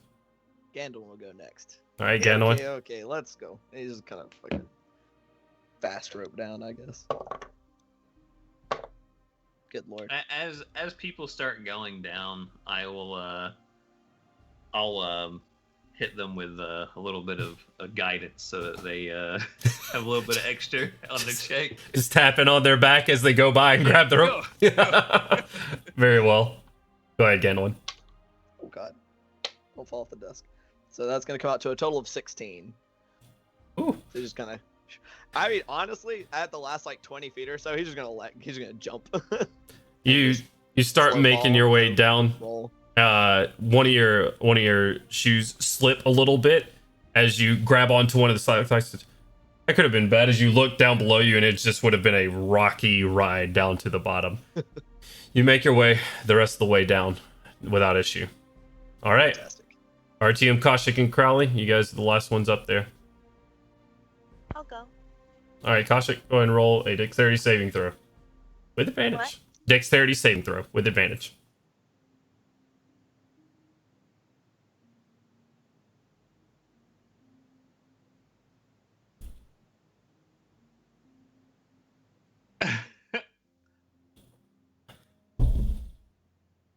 Dun-dun.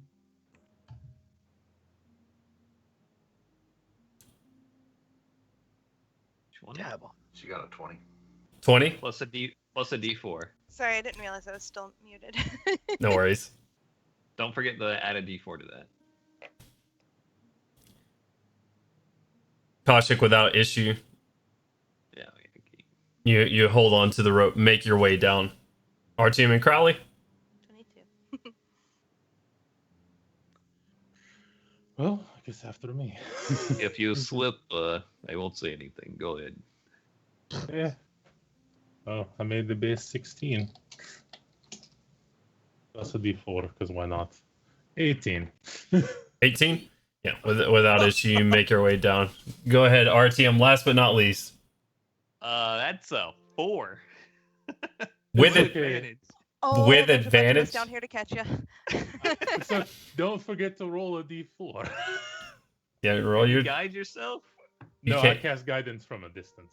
You also Oh, okay. you also can guide yourself. You Five. 5. I rolled a 1 and. Oh yeah. All right, RTM, Nice. as you Did you do that? Oh no, I'm sorry. That's a 6. My bad. this changes the outcome drastically. Indeed. Indeed.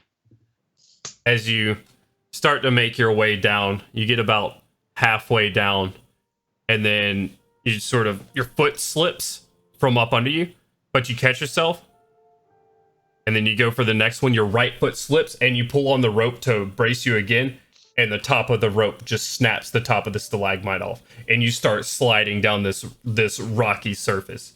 You take 2 points of bludgeoning damage and 2 points of piercing damage as you slide down this surface, just hitting every stalagmite on the way down. And you guys sort of get there, and RTM just sort of rolls and comes to a stop right at about your feet. Does the stalagmite come like rolling, like the big one that I attached it to? Is it coming down after it with the rope? Well, the rope is coming down. The top of it just sort of snapped off and stayed there. You don't have any Okay. projectiles heading towards you right yet. I was No. I was muted when Yeah. I said it, but when you first said he slipped, I tried to say that I tried to shoot up and grab him to keep him from sliding down. All right. Don't mute your mic. He's already at the bottom with you guys right now. All right, fair enough. All right, so you stand, brush yourself off, not a problem, no big issues. You guys, easy. I just kind of stand up and brush myself. Well, I got the rope back, and I just start coiling it back up. So look back up like, well, I guess it's going to make getting back up a bit harder. Kyle, you're supposed to climb down. This was much quicker anyway. Can't argue that. You just call him Crowley. If you say so. Shut up, Milgram. Don't you? Whatever. Don't Let's you find let this it damn go. creature. As you turn around, going down this, still probably sitting at about 25 feet high, 25 feet wide or so tunnel, fairly large. It starts to dip and wave in places, coming down lower, maybe 10 feet, on certain areas. Very obviously a natural cave. As you're starting to make your way down this area, you hear some fluttering. Those in front.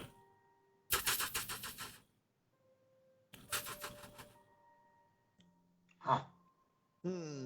Make a perception check, Gorum and Melgrim. My real specialty. Ooh, 19. Do I Well- have advantage? No. 8. On brand. What'd you say, Melgrim? 19. 19. Go. Melgrim, Gorum, you don't see anything currently. You hear it. It's very obviously some like fluttering of some sort. Melgrim, you see darting from one side to the other a pair of, I don't know, some sort of winged creature go from the left side to the right side, just go, and then another one right behind it. Huh. There's 2 flying creatures up there. Oh god. Flying around. Oh. It's probably bats, Milgram. Bats are in caves. As far as I'm Did aware, I say anyway. they were bats? You said the winged creatures. That's close enough. What did they look like? It's hard for me to see in here. It is very dark. What did they look like?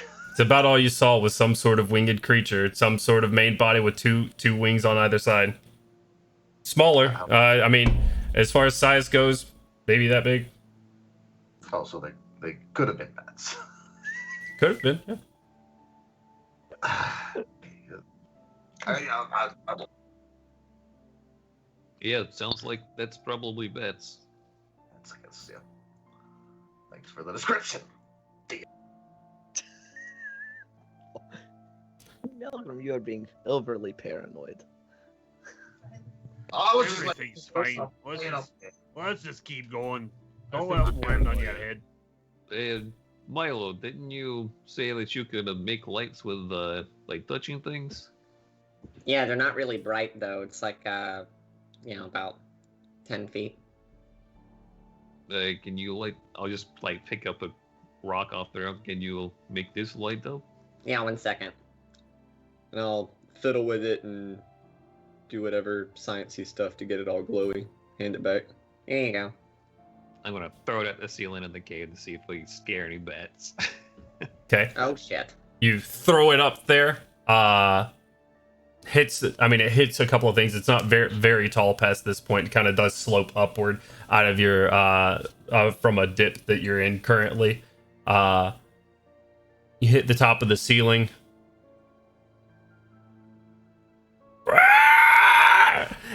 Is something just down again? That's not the bat. Are you sure? You yeah. That I could be wonder a what bat observation. like that. very big bit.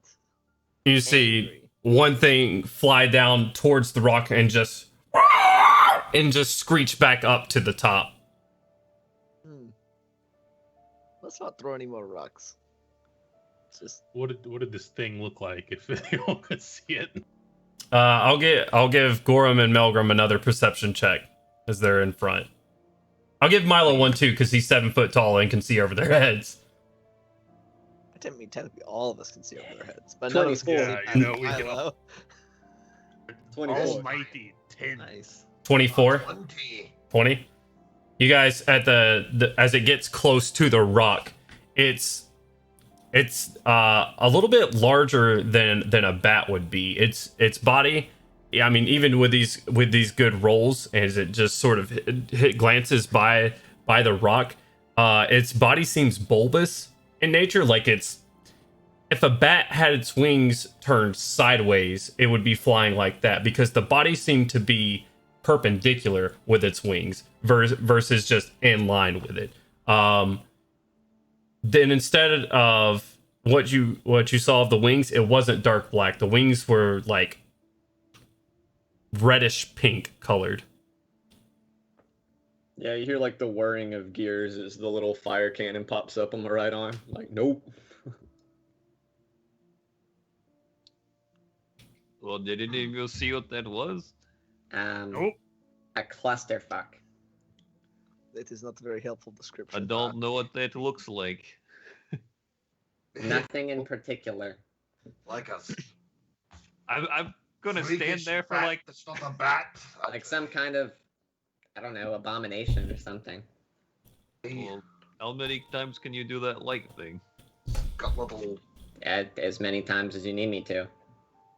Well, always protrusions from it. maybe Might do be it the creature for after, I don't know. a few more times so you can see what the area looks like. I'll just hand him 3 glowing rocks. Okay. This could possibly go wrong. Bro, wasn't saying not a chunk. Okay. I well, So part of me is like, let's throw it at the ceiling again. I'll just kind of like toss them around the area to try and get at least dim light in the sort of the more immediate surrounding area that we're in. Okay. He cracking him glow sticks. Right. Yeah. Read something real quick. Yeah. the no. Gordon's problem is not seeing these things. You throw a couple of more out there and wait a second. It lights up the area. Well, no reaction to it this time. Nice. So I'll just throw that last one at the ceiling again to see if it does anything differently that time. God damn it. And throw the last one at the ceiling. Hits the ground. Sort of echoes out. Nothing. I'm sure it was friendly and it's not going to harm us at all. Yeah, I was just gonna kind of look at you. Yeah, like, skeptical looks at Artyom. That was sarcasm. For sure. yeah, we might as well keep going at this point. You're just standing here in the dark. It's not gonna be I can't fly, so I can't do anything about it unless it comes down here. So It is very dark. I can't shoot it with my bow.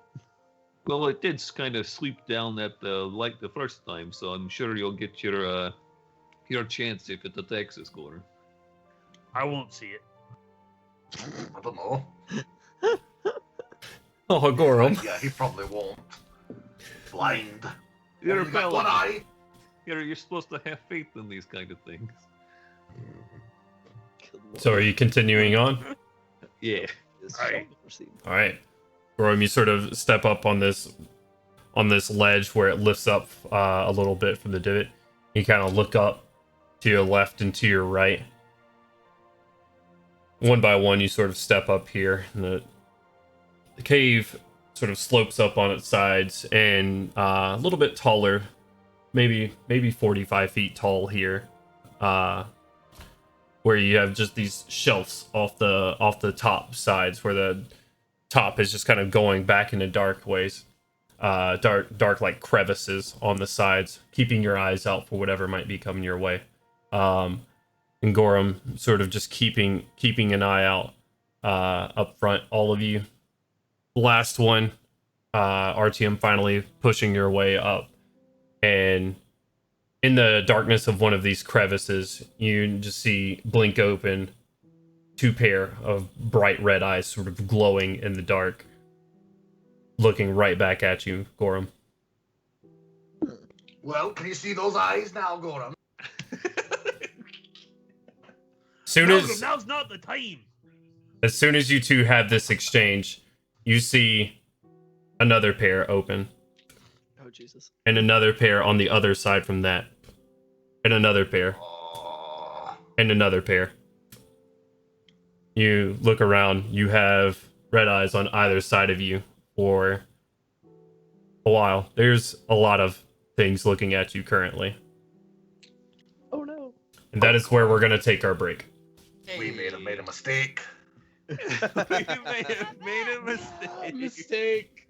Thank you everybody for tuning in. We're having a good time here. We're gonna get into further down into this dungeon dive. I've been wanting to have one for a while now, so we're gonna have a good time. We'll be back in about 15-20 minutes. Give us time to get some beverages, to refill our coffees and what have you, and we'll be back. Thanks so much. Love you guys. Woo! Hello everybody, and welcome back. We, yeah, we have R2D2 in the chat. It's his eye. R2GD. All right. Yeah, wait a minute. Last we left off, everybody, and welcome back to Hard Knock Dice. Thank you for rejoining us. Last we left off, our heroes had docked at Owl's Perch Island, made their way up into town, found some various items that they needed, including some scented candles for Erish, as he sort of made his way around there and he's gathering supplies, where the storekeep had told them about a problem that they were having on their small island, known throughout Corvair for their wine selection. They are having an issue with some creepy crawlies and other unsavory things crawling out from the caves and the hot springs from beneath. Enlisting their help, they talked to Councilman Marius, which has sent them down into these caves where they've made their way. Fairly quiet so far, passing by some of the hot springs themselves, and as they made their way, a little bit of a stumble that RTM had down a slight incline, recovered nicely, recovering his rope. That will absolutely tactical descent. And last we left off, they had stepped up into an area where they had saw some red glowing eyes around them start popping up after seeing some screeches and some sort of bat-like creatures. They start seeing about 30 feet above them a cluster of red eyes opening all around the cavern. With that, though, I would like everybody to roll initiative. Oh, shit. Remember to keep it nice and organized, everybody. Don't bombard me. I'm also rolling initiative over here. Understood. I've outdone myself, boys. I somehow beat my Okay. 20 good rolls today. 25 to 20. Oh. Wait, what? 25 to 20. This is how numbers work. 20 to 15. Let's hear it. 17. All right, Crowley. 18. Also 18.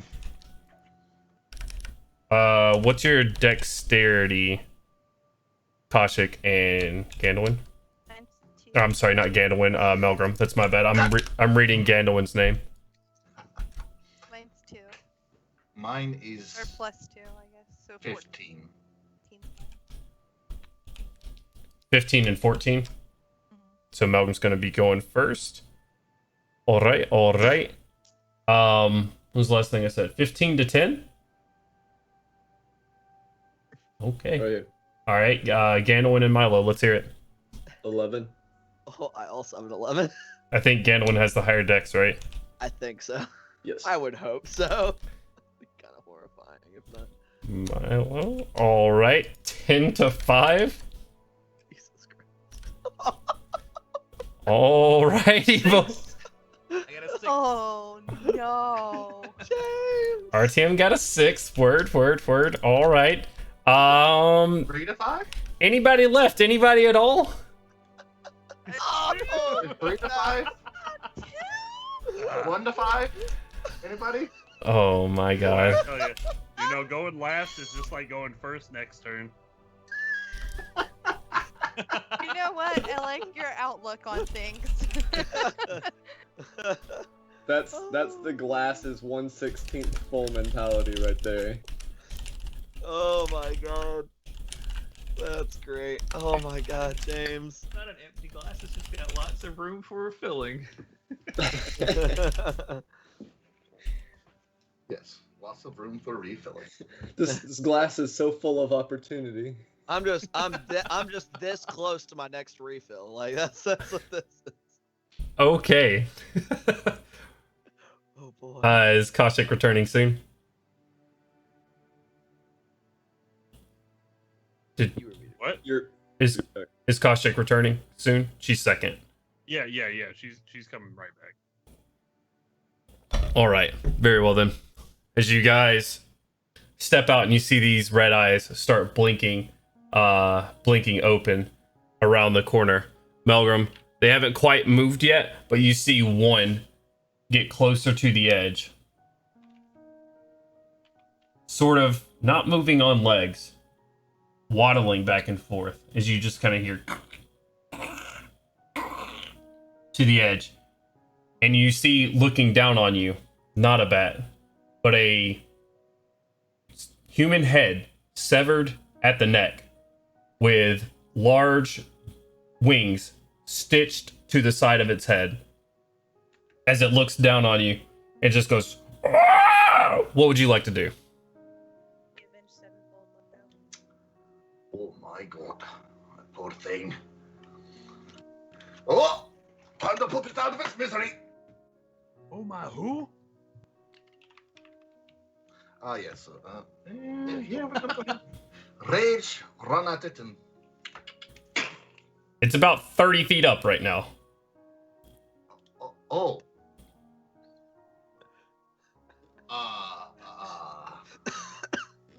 Huh.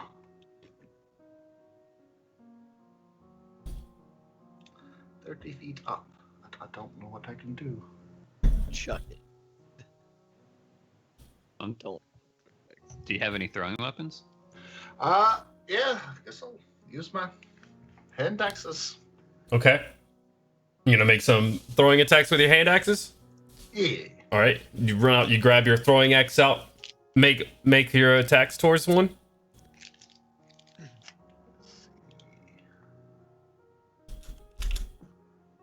All right. One is 27. That definitely hits.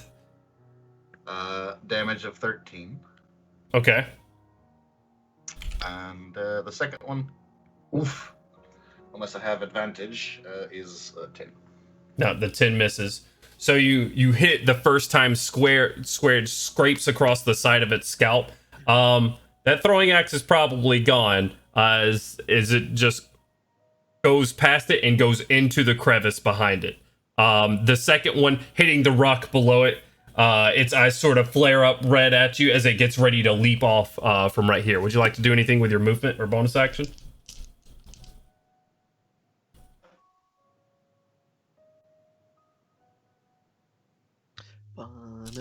Koshik, you're on deck, by the way. And then Crowley after that. Anything with your movement or bonus action?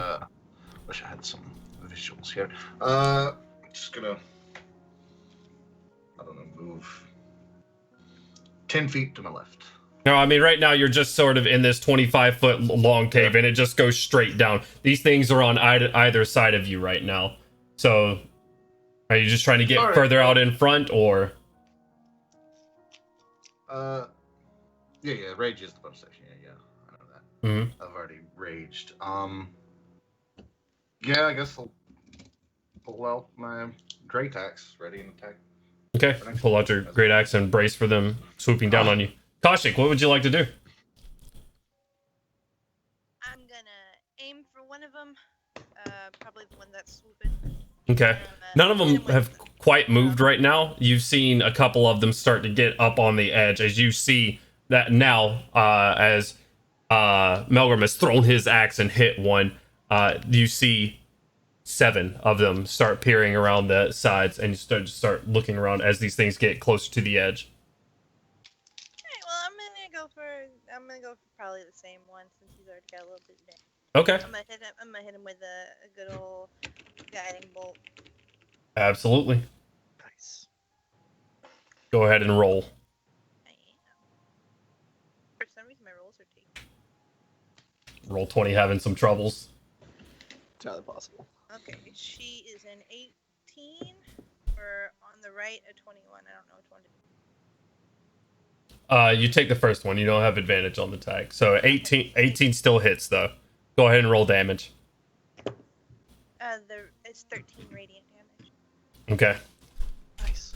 As you reach your hand up, your finger darkening around the edges, and this reddish black energy shoots out of your fingers. You see this bolt, and it starts to light up the head and the wings itself, but the bolt just right through the eye socket of the creature, and it just rolls off and down at your feet, Melbourne, where you're holding your axe, dead and not moving.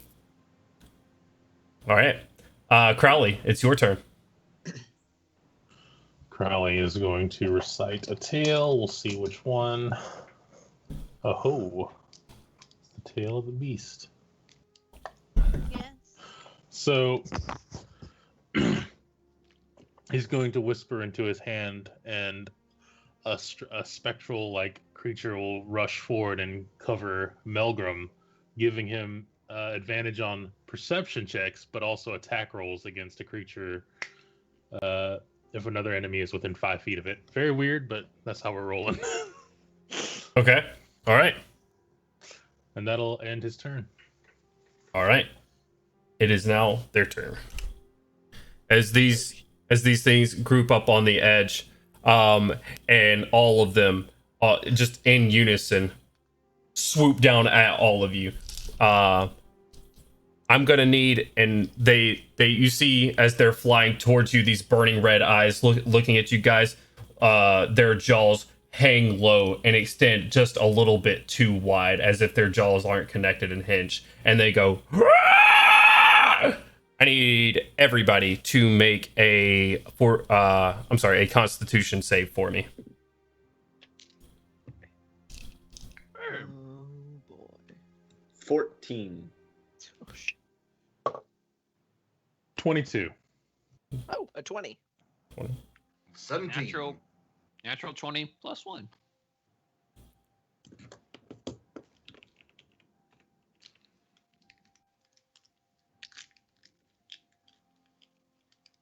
Remember, if you're near me, you get +3 to that. Oh, Am I near? 17. Oh, You have to be within 10 feet. Anybody roll below a 15? Yeah. Not anymore. If I'm not near Melgrim, I rolled a 12. If I am near him, I rolled a 15. What's the distance? Gorum, sorry. Gorham, what's the distance on your? Well, she 10 was feet. she was right in front of you anyways, or right behind you guys anyways. So yeah, you are in range. So everybody rolled above 15. Good job. No, you rolled a 14, but +3 with the bonus, correct? I rolled a 12 plus 3 with the bonus, so 15. 15. Okay, you barely make the DC then. Okay. Another one is gonna swoop down and take a chomp at you, Melgrim. Oh no, it misses. That's a 6. That's unfortunate.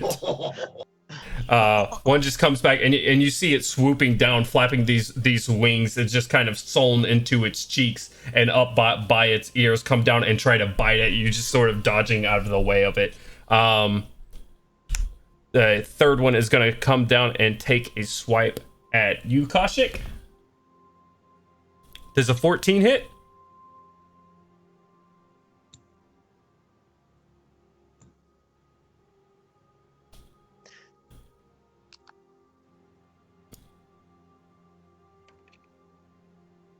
Yes, it does. Okay, okay. Yes. I can't hear you shaking your head. I'm looking at other stuff. Sorry, No sorry. worries.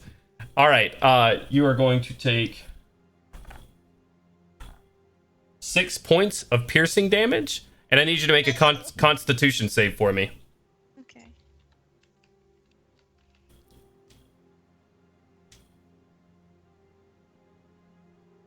Don't forget your +3 from Gorham.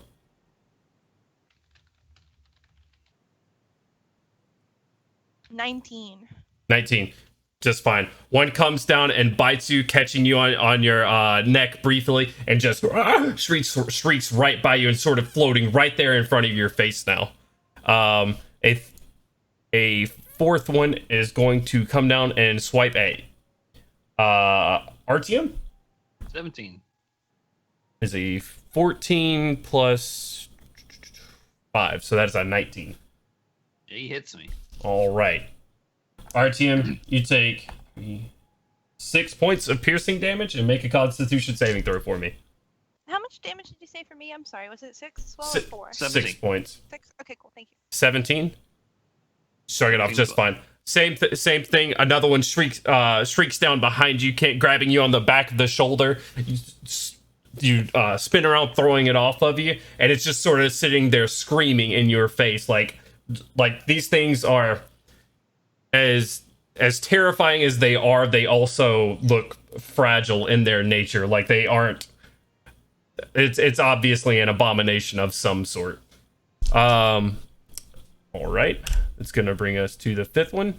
It's gonna swoop down and take a bite at you, Gandalwin. Bitch. 7. That is a 13. Probably That not. does not hit. No. Okay. Sort of swoops down, bites at you, and just misses right behind you. You sort of just duck away from it as it's biting. The 6th one is gonna swoop down and shriek again, and just swoops down behind you guys, closer to the back where you are, RTM. So you have 2 of these things on you right now, and just goes and lets out this huge shriek. Can I get a Constitution save from everybody again? And if you're within 10 feet of Gorham, right, you get +3. I got a 15 on the head. Oh, 15. Nope. No. I got a Me 10. too. 17. 14. 28. So Gandalwin, Gorham, Milo. You're muted, bro. My muted. 11. And Kaushik. 22. Okay. Gandalwin and Gorham, what'd you say you rolled? 13. 14. 14. So Gandalwin, Gorham, and Milo, you all are you hear this shriek, and you turn around looking at the creature, and your muscles lock up around your weapons. You find yourself to go put yourself back in a defensive position against the ones near you, and you are paralyzed. Oh, shit. Oh, yeah, it's bad. All right, and the last one is going to go for Crowley. Swoops down, makes a bite attack. I roll a 2. I'm assuming a 7 does not hit. No. Oh, dang. Crowley's rolling up with the 3 decks. Yeah, right. All right. That's going to end their turn. As Gandalwin, it is now going to be your turn. Make another Constitution saving throw for me. Oh, okay. Okay, so I get the chance to try to break. Right. This is going to be your turn to do so. Okay, well, I rolled a 10, and I think I'm far enough back that I don't benefit from Gorham's, because I was farther back in the line. Yeah. So it's 11, so no. You are still locked up as you try to fight against this effect. It's just the shrieking, like ringing in your ears constantly. You can't seem to look away from it, and you can't move. All right, Milo.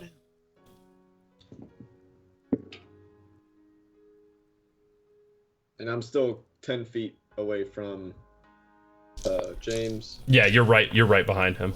Or yeah, you're exactly 10 feet away from him. 23. 23.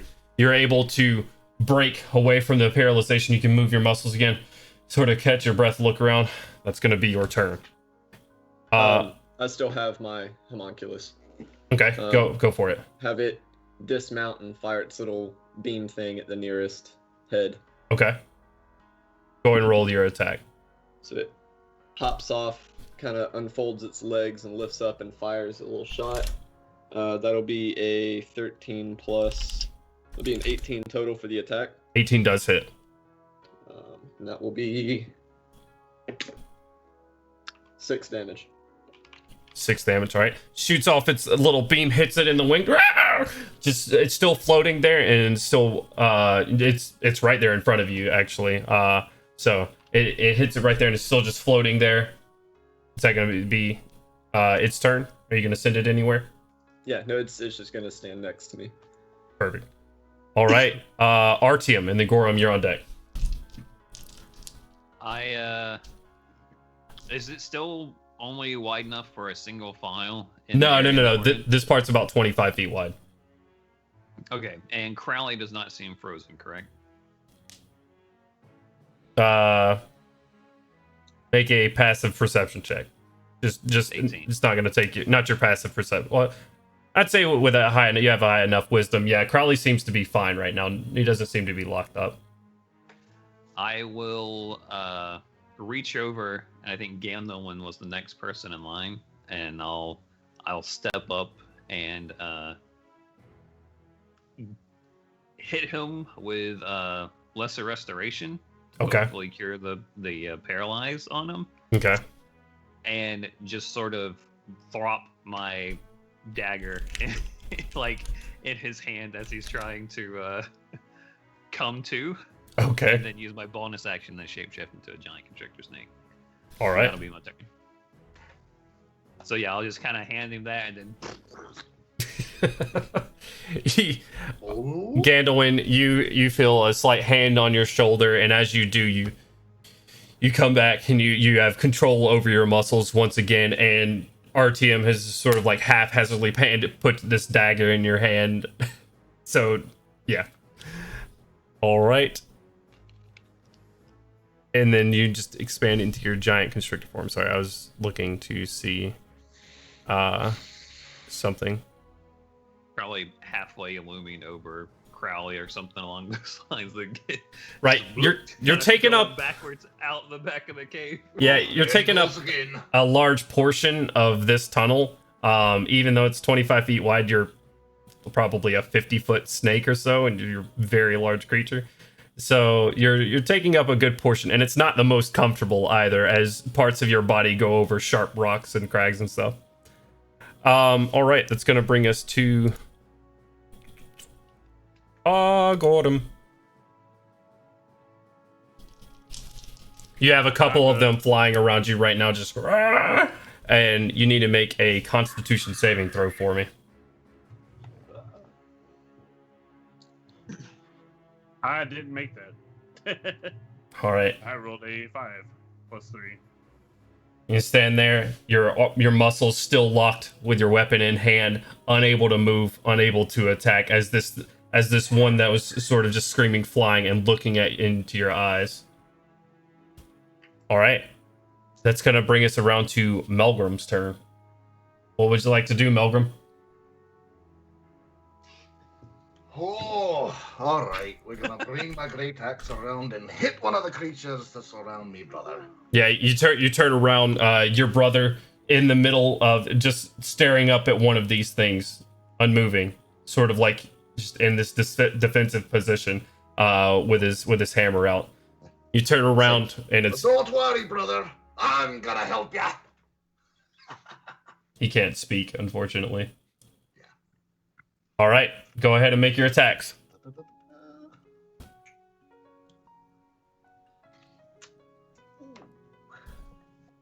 I assume a 12 does not hit. 12 does not hit. You go to swing for one and just right out of the way, and it's floating around still. 21 on the next attack. 21 does hit. Go ahead and roll damage. Damage is 17. 17 damage. Jeez. Wait. Oh, the big smackaroni. Wait. Oh, wait. I do have advantage on attack rolls. I forgot about that. So the first one did hit. The first one did hit. The first one was a 20 with advantage. Okay. And you're getting advantage up from? The effect Crowley hit me with. Right. So both hit. Go ahead and roll damage on no, you know what? Your minimum damage would murder it. You slice it the first time, you slice it the second time, cleaving it right in the middle of the skull as it just and lands on the ground into a pile of gore. Is there anything else you would like? Gorum, as you're just standing there frozen into space, you see an axe carve through the head of this monstrosity that's in front of you right now, as you just see a Anything with your movement, Melgrim? I'm gonna move around my brother to the other side where the other creature is. Okay. And brace for him there. You can't really get in between them currently, because it's flying really closely, going for like the backs of his fleshy bits. So, but you can get right there beside him. All right, that's gonna bring us around to Kaushik, and then Crowley, you're on deck. All right, so there's one floating right in front of me, right? Correct. In my face. Mm-hmm. You said they look relatively fragile. Yeah. Okay, so I'm gonna grab my dagger. I'm gonna give him a stab right in the side of his skull. All right. Go ahead and roll an attack. Okay, let's see. Gosh, it I says we got get medieval. a 26. 26 definitely hits. Is that a 5 natural 20? No, it's not. All right. 5 damage. 5 damage. All right. Do you have a second attack, or is it just the one? Far right damage zone. I think it's just the one, right? Okay. Okay. You grab your dagger, you stab it right into the side of the head, and you pull out and just blood spatter from the side of the head. It's just and flies a little bit back from you, not going down, but you did hurt it. All right. Sick. That's gonna bring us around to Crowley. It's your turn, sir. So these things have been letting out awful piercing shrieks. Yes. Right? Crowley's going to move over there, closer to the rest of the party, and he's going to yell out, "Do not be disoriented. Focus on the ones you're attacking." And then he's going to cast silence around them. All right. What's the radius on silence? 30 feet, and I'm Okay. sorry, it's a 20-foot radius, my bad. Well- He's trying to get close as he can with the others, and Yeah. it'll last for 10 minutes. Yeah, easily enough. 20-foot radius will cover on either side of these creatures. So as you sort of stand in the middle of your party, RTM's probably out of it just due to his height currently as he looks down on the rest of the party. But as you just sort of cast this spell, everything goes quiet for everybody else. You hear nothing. No one hears as Crowley draws steel for the first time and pulls out his rapier. So there you go. And that'll end my turn. All right. It's going to bring it to their turn. Kaushik, the one right in front of you, is going to, after recovering from its recent dagger wound, is going to come back at you and just, well, you don't hear anything, so it just makes this snarling face at you and dives at you and is going to take a chomp. And it rolls a 19 plus 5, so that is a 24 to hit. Assume by that face that hits. She has a 25 AC. Tell him you can't hear him. I couldn't hear you. I don't know what you're saying. It's very quiet. That's crazy. 7 points of piercing damage, and I need you to make a Constitution saving throw for me.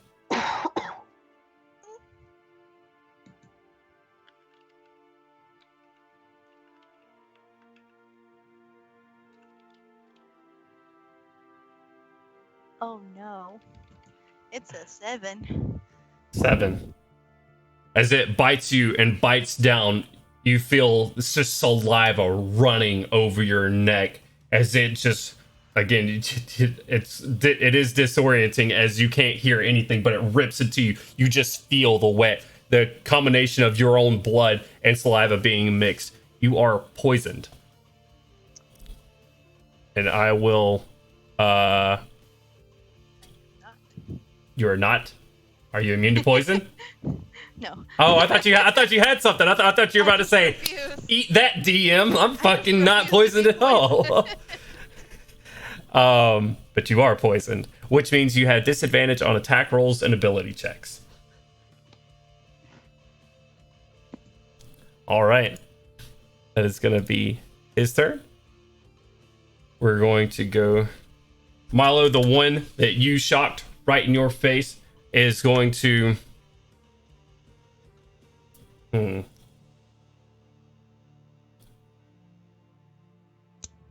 Yeah, he's gonna go for you.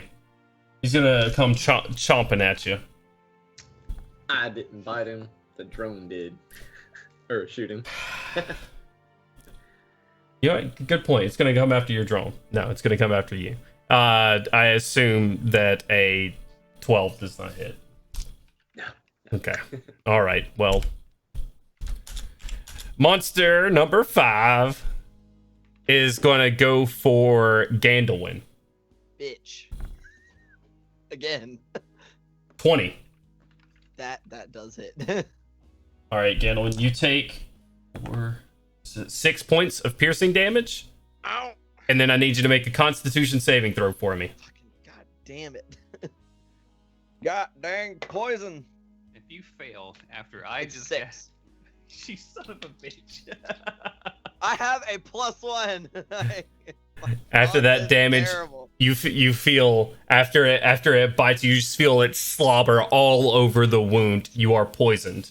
You have disadvantage on attack rolls and ability checks. All right. Hate these things. All right. Number 6 is gonna come after. It's gonna come after you, Melgrim.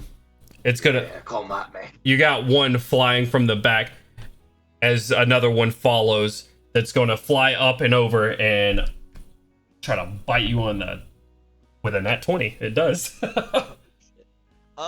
Brittany has an ability. Brittany has an ability. Yes, 'cause that has to do with critical hits. You're a Gravesman cleric, correct? Brittany, one of your strongest class features is the ability to cancel out critical hits, You can do it a number of times equal to your wisdom modifier. which your wisdom is 20, I believe. So I will. This will be the one time that I allow anybody in this party to remind you, and I will remind you as well. 19. So you can do it 4 times where you can cancel out a critical hit. When I say I roll a natural 20, you can negate the effects of that, which not negating the effects of that would mean I roll double damage. So would you like to use that ability for Melgrim? Yes, you can. It's a reaction. So it would cost you your reaction to do so. Oh. Yeah, I'll do it. Okay. I guess. All right. Keep that in mind. You might want to write it on a post-it or something. One time. I had no idea. I never knew anything about this, so thank you. Yep. What's the ability called? I can't think of the name of it off the top of my head. I can't either. Keep it real with you, Chief. Crit Canceller. All right. So it's just going to be normal damage against you, Melgrim. You take 5 points of piercing damage, halved. So 2 Sentinel points. at death's door. What's up? Sentinel at Sentinel. Yeah. Gotcha. Okay. Halved, so you take 2 points of piercing damage, but I do need you to make a Constitution saving throw for me. Oh, that's a 29. Without a problem. You feel all of this slobber and other viscera that it's like pouring from its mouth, but it doesn't have any effect on your hardy form. And the last one is going to go for your brother, Gorham. It's going to come up and make an attack at advantage because you're paralyzed. 15 plus 5, so that's a 20 to hit. I don't remember if you're wearing plate mail or not, Gorham. 20 hits, correct? Yes. Okay. You take 4 points of piercing damage. I need you to make a Constitution saving throw for me.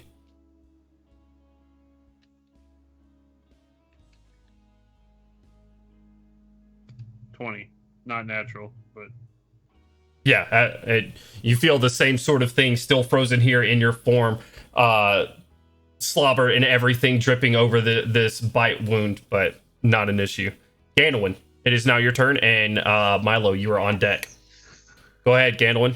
What would you like to do? Okay, well, I guess seeing as I believe I still have this one sitting right next to me because Yes. it beat the shit out of me like an asshole. Absolutely.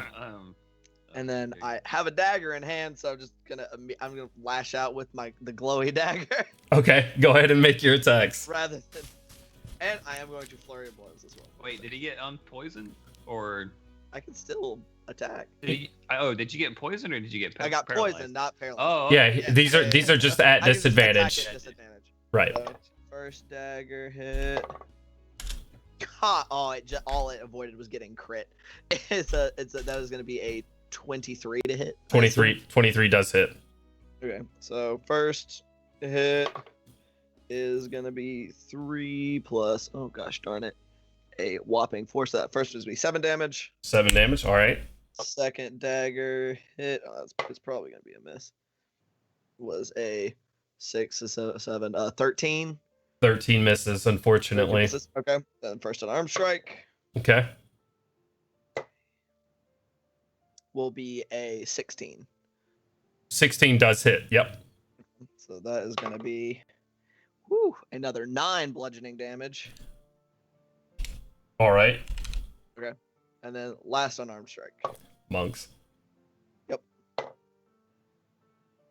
That's gonna be super fucking miss as a 2. Okay.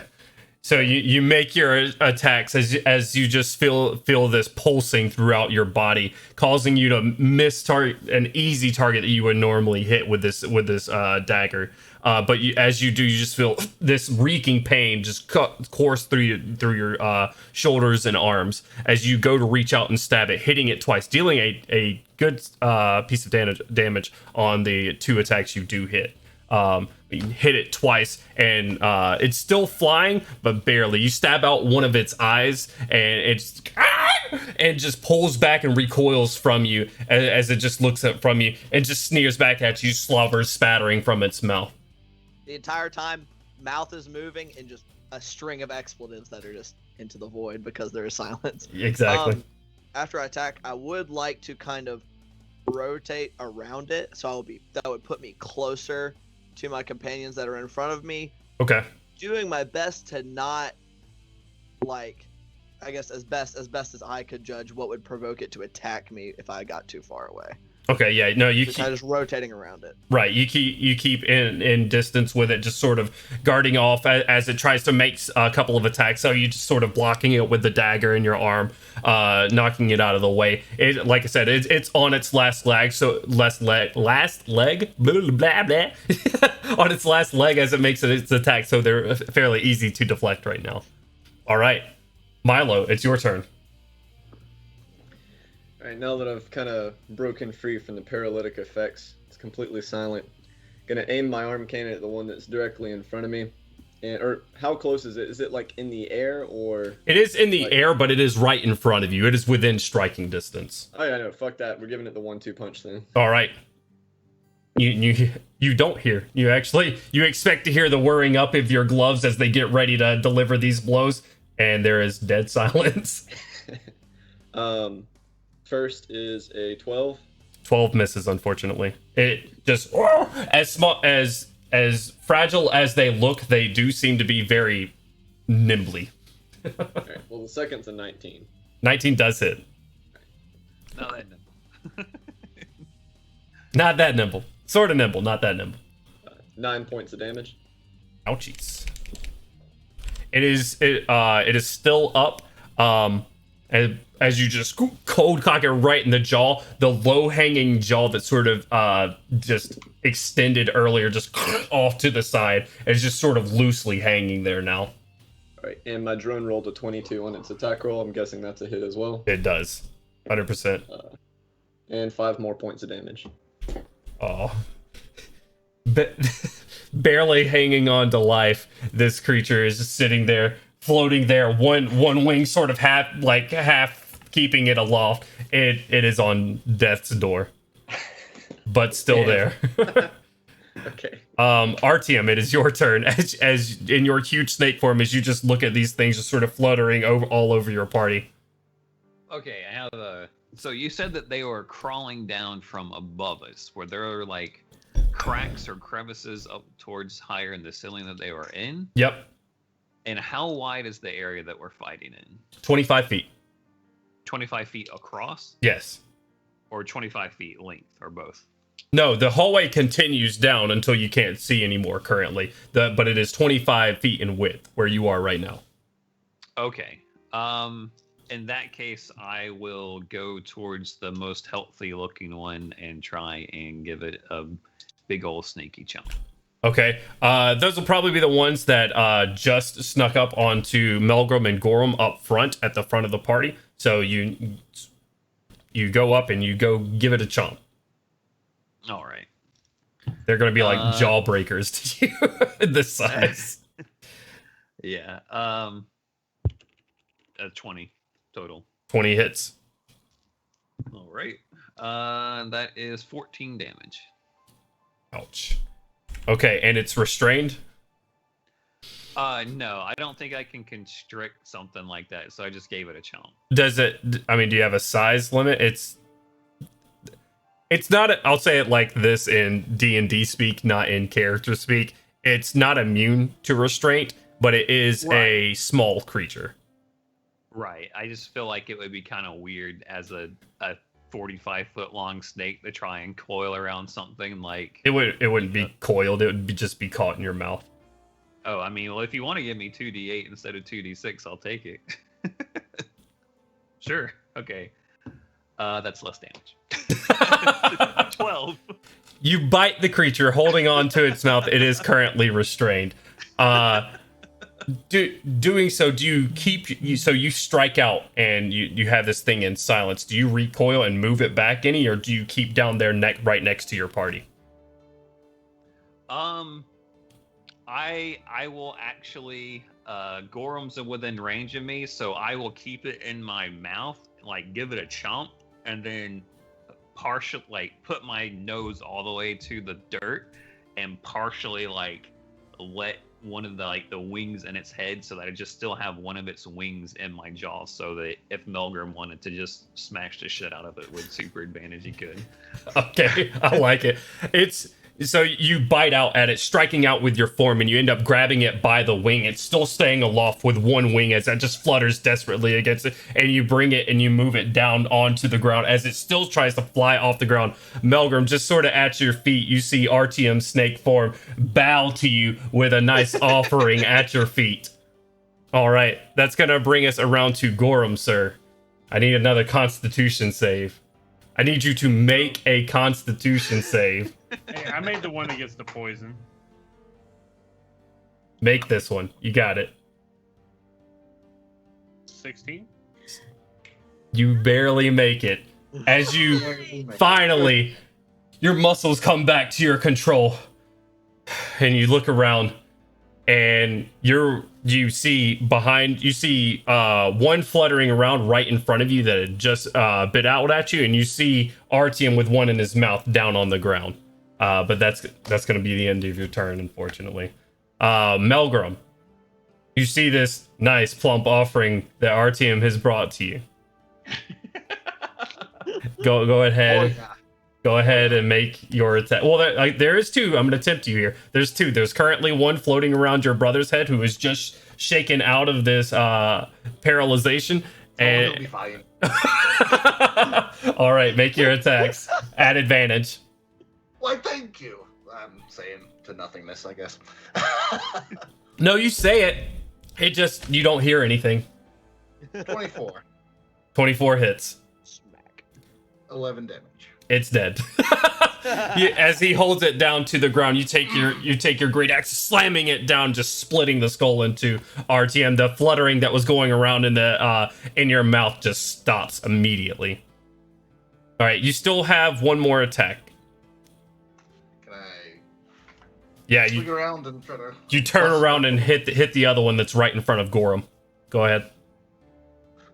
Oof. I assume that does not hit. What's the roll? I don't think I have advantage anymore.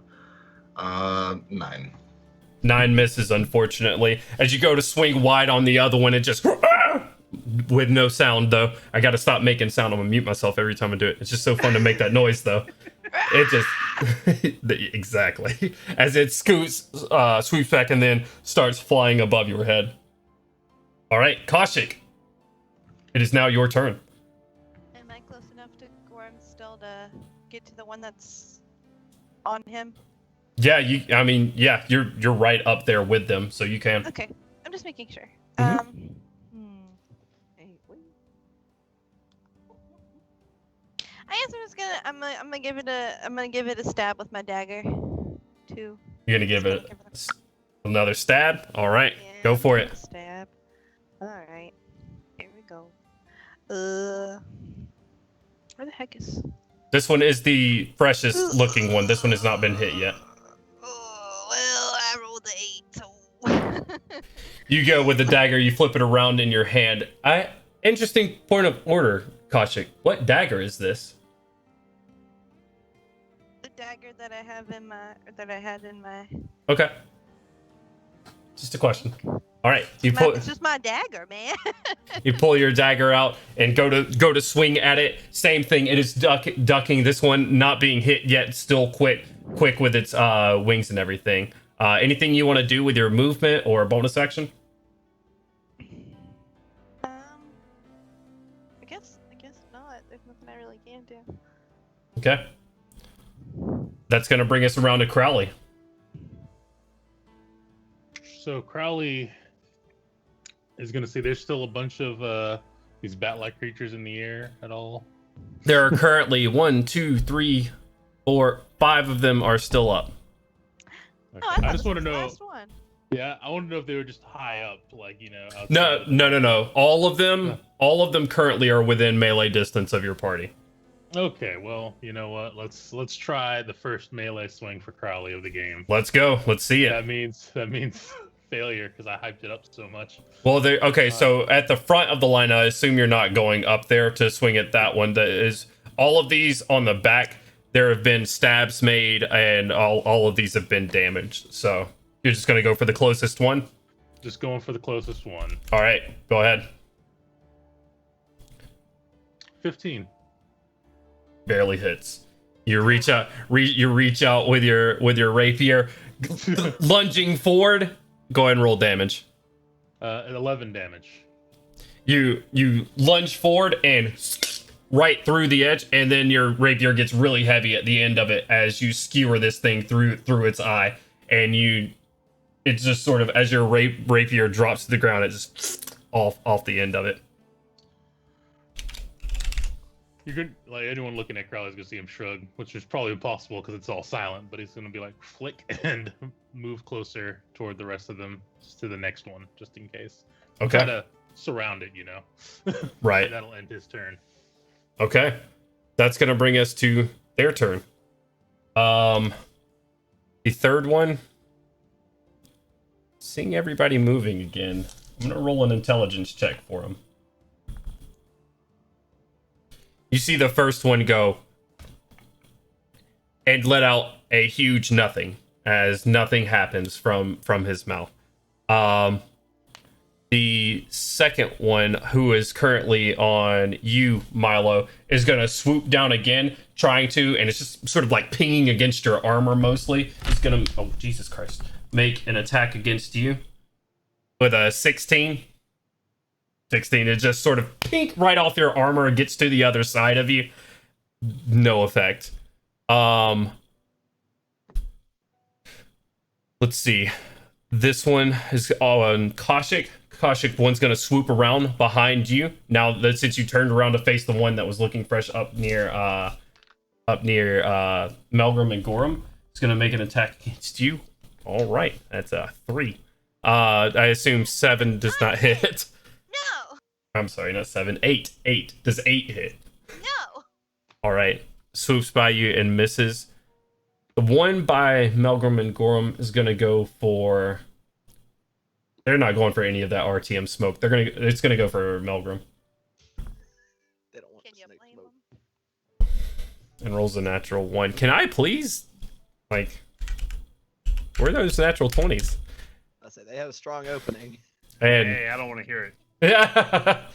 And my last one's dead. So that's going to be it for their turns. Gandolin, it is now your turn. Ah, good. I assumed that the one that Crowley skewered would be the one closest to the back. It's the Yes. one that I was facing. Exactly. You circle around and you just see a blade just right through the back of its head as he lowers it. You just see the mask behind this bat-winged head. I was gonna give Crowley like a grin and then turn and move to the next one in the line. Okay. Like up the line. Yep. Beginning another flurry of blows. hopefully will be a tad bit more successful. Would I happen to be flanking this next one with anybody? Yes, as you pull up on the other side, you're actually in between Milo and this one, as it's kind of swooping back and forth on Milo, trying to get like pink through his armor with all of its might. So would I be having to negate the disadvantage I have? Yeah, it would be a straight as a roll. Poison. Fantastic. That first attack misses. Second dagger is gonna be a 17. That hits. Fantastic. So, and the damage on that one. Yeah, just roll the that's damage. gonna be 11. It's with the moon dagger. Yeah. All right. As you reach out, It just goes dark. yeah, for a brief second, for everybody in the radius, you stab it into the head of this creature, and the surrounding area just goes poof. Pull it out, and whoop, the lights right back up as this thing just onto the ground at your feet. Dead. Okay. And seeing as there's movement to pass, as long as it's within 45 feet, I would like to keep moving along so I can use my 2 unarmed strikes. I still have. Okay. Yeah. You move up to the next one. Oh, actually, I wrote dead on the wrong one. Whoops. Whoopsie daisies. All right. You move up to the next one that's actually attacking Kaushik from behind. That's still flanking that one. Yes. Fantastic. So Straight first rolls. unarmed strike is going to be a 19. That hits. Roll damage. These are already damaged. Okay, that one's 7. 7 damage. You just punch it in the back of the head, and as you do, you hear this sickening as the back of its skull just kind of caves in around your fist, and you. Does he hear that though? He does not hear that. You just hear. Gross, silent. I'm not used to silence. This is awesome. As you punch it into the back of the head. Voices in his head. Yeah, exactly. I really am. This fight is great up here. You punch into it, it sinks in a couple of inches, just giving you this awful feel. You pull back as it just down to the bottom of the cave floor, dead. Do I still have enough movement to get to one last one for that last flurry of blows hit? Yeah, I mean, you guys are all fighting within about 20 feet of each other. There's one more flying around Gorham, and then one more like right below Artyom currently. Freaking punks. Which one is closer to me? Probably the one right behind Gorham, and you could just flank around and hit it. Yeah. And hit him. Okay, so you flank around, you duck, and you give it one more hit. One more attack at a 22. 22 definitely hits. Go ahead and roll damage. Oh shit! I'm gonna throw my dice on the floor. That one is for another 7.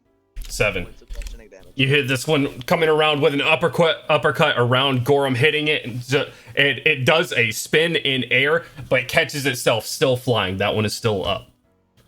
Okay, and that I believe will be my turn.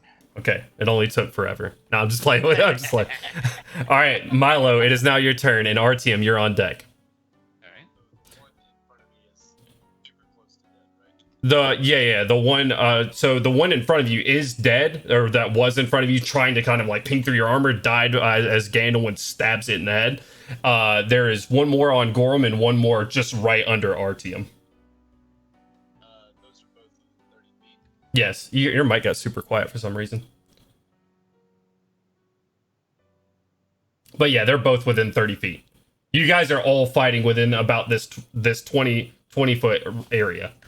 Mic test, mic test. Very loud. Yeah. There we go. So I will, the more injured of the two, Okay. I will have my drone shoot. So it kind of turns like a little AA gun and fires the shard, deals an attack roll at 16, 16 just hits. and 6 points of damage. I'm sorry, 7 points of damage. Was it 6 or was it 7? It was 7. It gets my proficiency bonus, and I rolled a 4. Your drone shoots out its little blast, drilling a needle-sized hole through this creature's head as it sits there and floats for a second after the hit, and then just hits the ground, dead. And the other one is Right below healthy, Artyom. right? Yes. This one has not been hit yet. I'm gonna turn to it, point my arm cannon at it.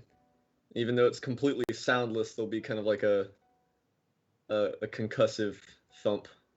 And a cloud of heat distortion as a white hot bolt whips toward it. Roll Oh it. god, it went behind my can. 15 hit. 15 does hit. Okay. Nice. 10 points of damage. All right.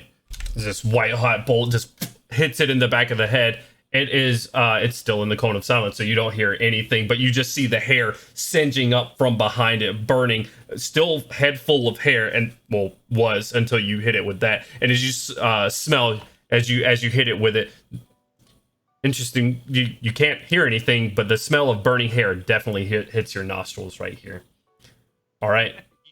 You hear the smell of burning hair. You hear it. It is so loud in your nose, your ears start ringing.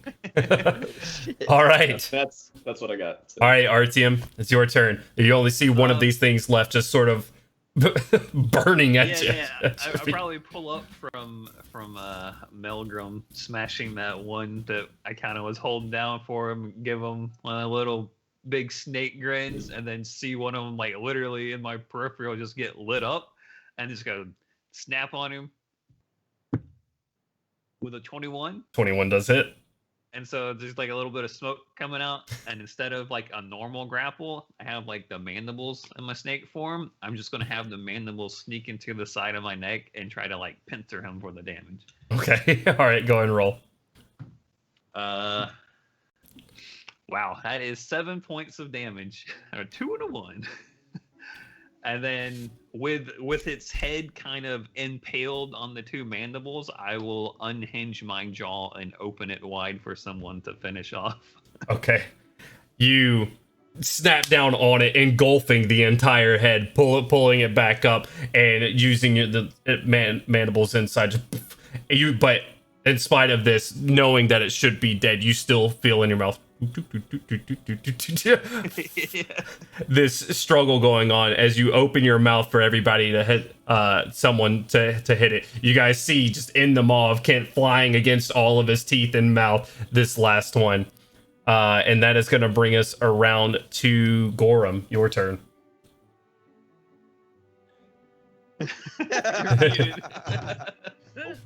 That was on purpose. Okay. Silent victory. So, I'm gonna swear a vow of enmity on that last one, Okay. and then I'm gonna give him. Is Artyom like up pretty high or? Artyom's Yeah, go ahead. Yeah, I mean, I specifically was putting it in place for someone to finish it off. Right. He lowers his head down. It's within melee range. You may break a tooth or so, but you could hit the head. 24 with advantage 24 hits. and 8 Don't- damage. Don't worry about your damage, bro. It had 2 hit points left. God, dude. How would you like to do this? Oh, I just want to send him flying into the cave. Okay. You Like a baseball. With him. you step up. You step up, taking like a Happy Gilmore style gallop up to it, swinging your hammer as hard as you can so you don't actually hit Artyom in the mouth. It hitting the side of this head, it goes and turns into a splatter against the cave wall. That's it. Gross. As you see Gorham yelling at this thing from the ball of silence. Crowley, do you just leave it up? I really do. You guys sit there, look around for any more, checking the tops of the caves. You don't see any more indications of anything right now. Seems safe. I'll start talking to people one by one, probably starting with Gorham, and who else is out in the front now? It's Melgrum, Gorham, and Koshik and Milo all in the front right now. Gandalin is actually most of them are clumped around. As the numbers got fewer of these things, most of them clumped up together. So everybody's sort of sitting in this circle. Yeah, in the first couple of moments, I'll probably ask Gorham and Koshik if they see any more telepathically. You guys hear a familiar Karn voice in your head ask you this. Do you see anymore? No. Yeah, go ahead and roll a perception perception check for me, guys. No. 22. All of us. You spoke to who? RTM, Kaushik, and Gorham, right? Yep. I Yeah. rolled a 25 myself. Okay. If we're all rolling perception. RTM, 23 for me. you guys all look around. RTM, you take your snake form and look up into the crevices just to make sure there's no more sort of hiding out up in there. Looking around up at the top, you don't see anything. It's foul back there. You sort of senses the smell reaches you, and it just smells like horrid rot and everything. And you see a couple of tiny skeletons, maybe things that they've grabbed and brought up here as food. But the stench is awful.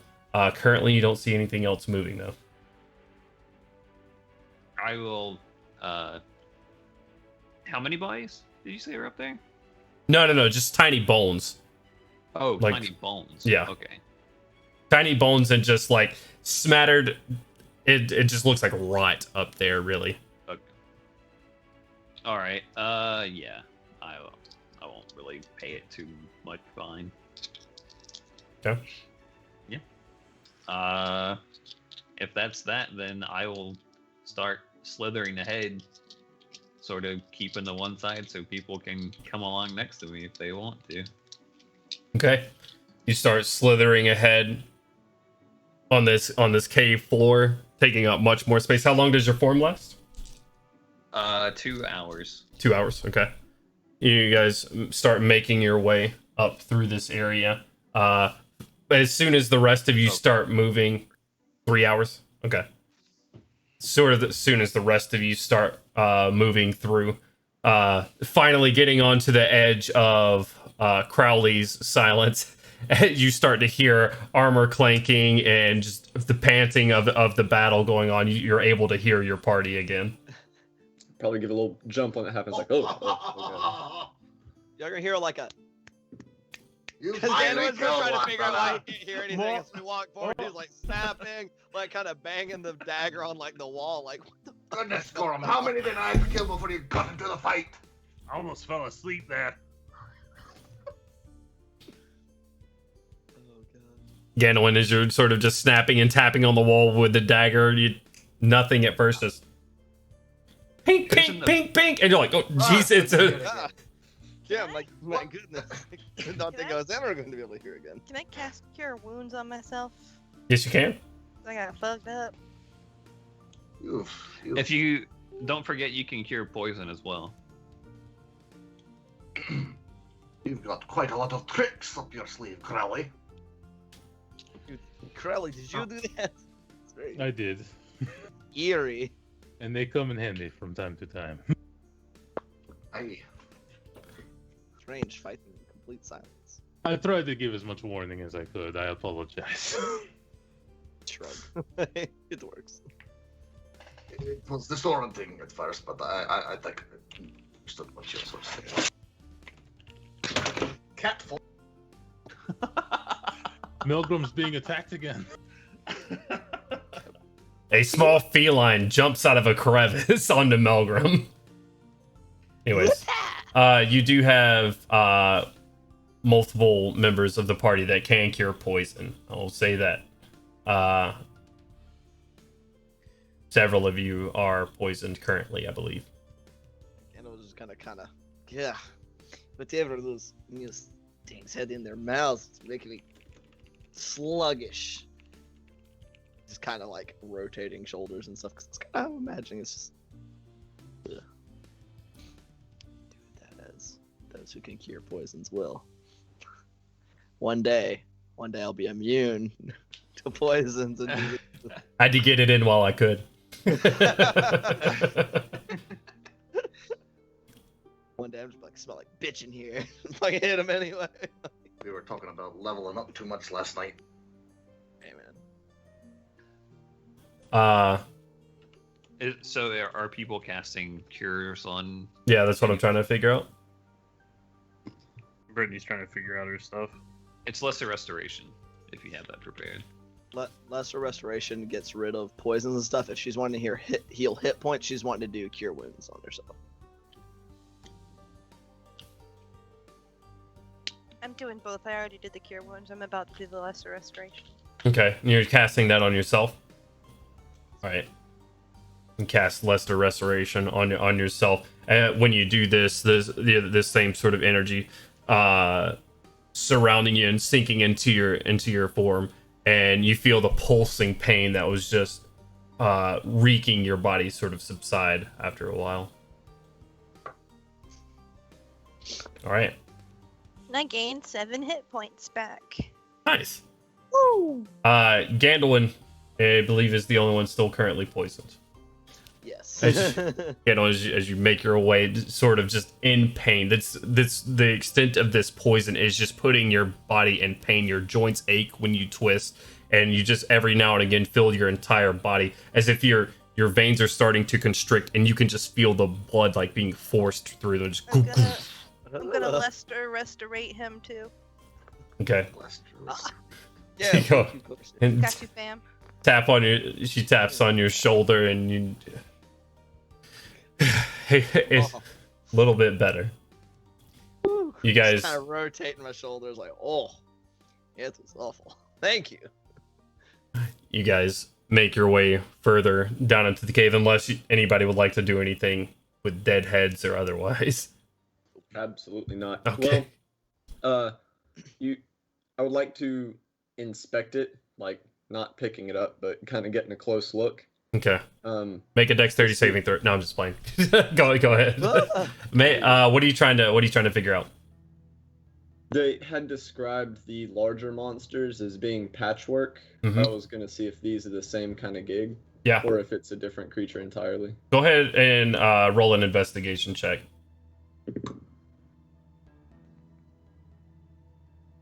18. You go up to it, and it doesn't take long. You take your foot and just sort of push the side of its head towards you as the sort of tongue lolls out of its mouth, and its jaw stitched from top to bottom. It looks like as if someone separated the the bottom jaw from the top, so it is just kind of hanging there loosely with grafted skin on the middle. And these wings are sewn with this coarse black thread from the bottom of their jaw to the back of their head. These are obviously created somehow. Hey, Crowley, come take a look at this. Crowley is going to move up and examine what Milo's trying to show him. Yeah, you see this same sight. It's gruesome. It doesn't look good. I mean, it's pretty awful. Can I examine it a bit more? I'm just making an Arcana check again, I guess, since I have one of these in front of me. What are you trying to deduce?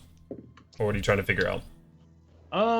Perhaps say a specific, see what kind of magic, maybe not Carnathy style, but see if I've heard like a bit before, see what kind of makes it tick, what is required for this kind of flesh crafting. Sure. I guess.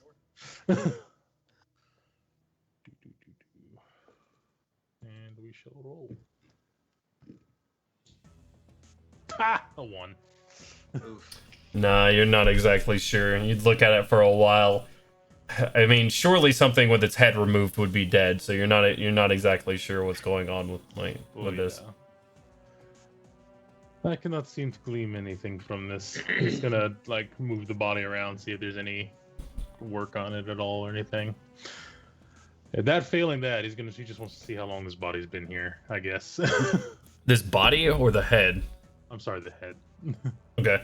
Yeah. Roll a medicine check for me.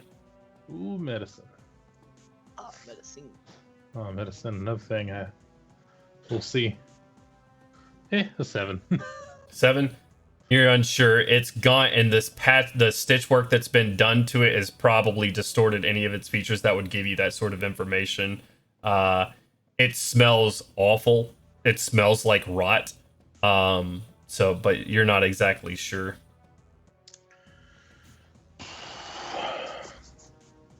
Well, That's one last thing. And this is said it was a human head, right? Not a elf or anything else. Right. Okay. Well, looks like we're gonna have to do it anyway. We're gonna speak with dead. All right. No, I'd say you roll an actually, I don't think speak with dead will work if it's that old. well roll an intelligence check for me, real quick. Oh yeah. I was gonna say if it's been more than 10 days, he said it was gone.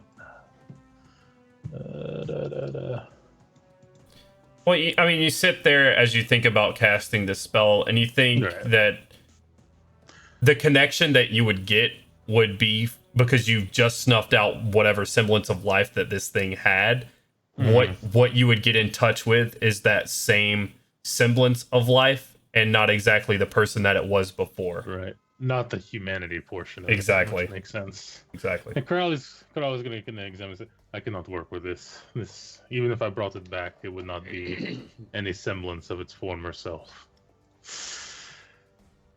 Who's in the back? Who's furthest towards the entrance right now? In the very back right now would be Crowley and Milo, because as they examine this. See, just like the end of my toe, just sort of as it's slowly going down, just sort of like wrap around, like, come on.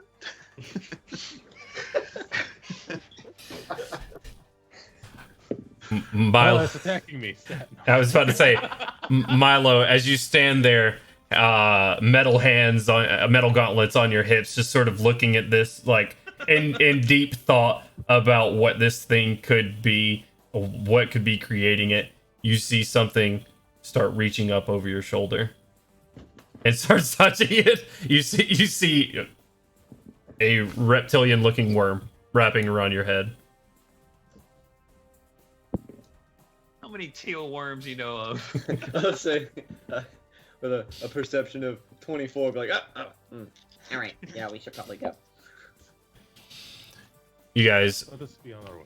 make your way further down into this cave system, navigating, letting Artyom go in front, keeping the same marching order otherwise. yeah, I'll be up behind it. Okay. Yeah, I'd say so. Actually, did one of the dwarves get injured in that fight? I can't remember. I took Not 2 really. points of damage. Yeah, it took like, what was it, 4? Something like that. Okay, never mind. Yeah, Gorham took 4 points. Congratulations. Oh, wow. Thank you. Remember All right. something you didn't know you had in the first. So other than Artyom being up front now, the rest of you fall into your same marching pattern, just trailing behind him. You guys snake your way through these cavernous systems. The same. Snake our way. Thank you. As you guys make your way down further down and just winding past the same sort of 25-foot wide tunnel. What's up, dog? Are you laughing at Snake through the system? As you guys make your way down, it starts to narrow on you guys. It gets to a point where it's no longer this 25-foot, 30-foot high cavern. It starts to narrow and get closer to you guys. Maybe 10-foot wide now and 10-foot tall. In some areas smaller, as it just sort of starts winding. Still a natural cave as you guys are making your way through here. You guys eventually make your way out into a little bit larger chamber where you see several pools of this dark gray matter sort of bubbling up. And you see, Artyom, since you're the first that sort of snakes your way out into this cavern, you see one on the far side go just up into the air with steaming hot water. Looks to be more of the same geothermal energy that was sort of happening up in the top chamber. So several of them across the room, and you see another one up after a couple of seconds, just sort of erupting into the air. Does any of the water splatter onto me? Not from right here currently. They're further up ahead of you in this chamber. Okay, I'll get a little bit closer and see if the heat is as much that would it's so much that it would like cause damage or anything like that. Okay, so you crawl your way Yeah. up to one of these pools. All right. Yeah, or at least to close enough to it to whenever it shoots off again, I'd be able to get a little bit of the splashback from it. Okay. Yeah, I mean, if you're gonna crawl up and just to one of these guys as it explodes out, it does send water flinging everywhere. Hot water. You take 3 points of fire damage as this hot water sort of rains down onto your snake form. And that's sort of the closer one. And you get up as it splashes back. You recoil from it. And you look up and you see it start to bubble again and start to rise to the top of the sort of lipped edges around it. Okay, so they are like spraying outwards then. Yeah, like up and outwards. Like they are just erupting in the middle of this chamber. Okay. How long is the chamber, and how many of these pools do I see roughly forward? You kind of move away from this one, looking around. It's kind of hard to see with these columns around exactly how many, but they are just dotted throughout this area. Some connect in the middle, like instead of just like round pools, they're like oblong containers that are just like leaking water back and forth into each other. And on the other side of the chamber, you see tunnels continue on past that, probably about 120 feet from where you guys are right now. Okay. I'd like to kind of raise my head up a little bit higher to sort of get a bird's eye view and see if I can kind of map out a path that we could get from one end to the other to where I could keep my snake form kind of using one side of it to move back and forth through it to block the party from geysers with my body. Okay. All right. Roll a perception check for me. It's gonna be a little bit of a high DC. Could I use? I'm trying to find it.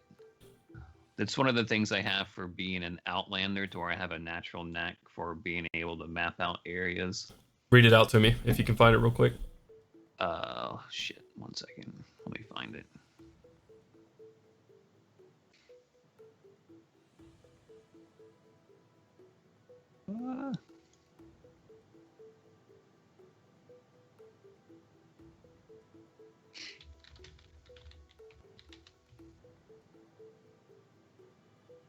You grew up in the wilds, far from civilization, and in the comforts of your own technology, blah, blah, blah, blah. You've been to strange places, seen things that others cannot consider. Some of the distant land. Oh, wait, no, that's not it. Sorry. I'll just say give me a perception check. I'll give you advantage on it for the feed. I'll put the trust in you there. Or for the background. 24. 24. You look around. You think you have a decent path that would lead to less. There's no one area in this open cavern that is going to be completely shielded from it. You look around and you see one that has less activity on one side, sort of off to your left. There seems to be less splashing there that you may be able to shield the party from some of the damage. All right. Yeah, I will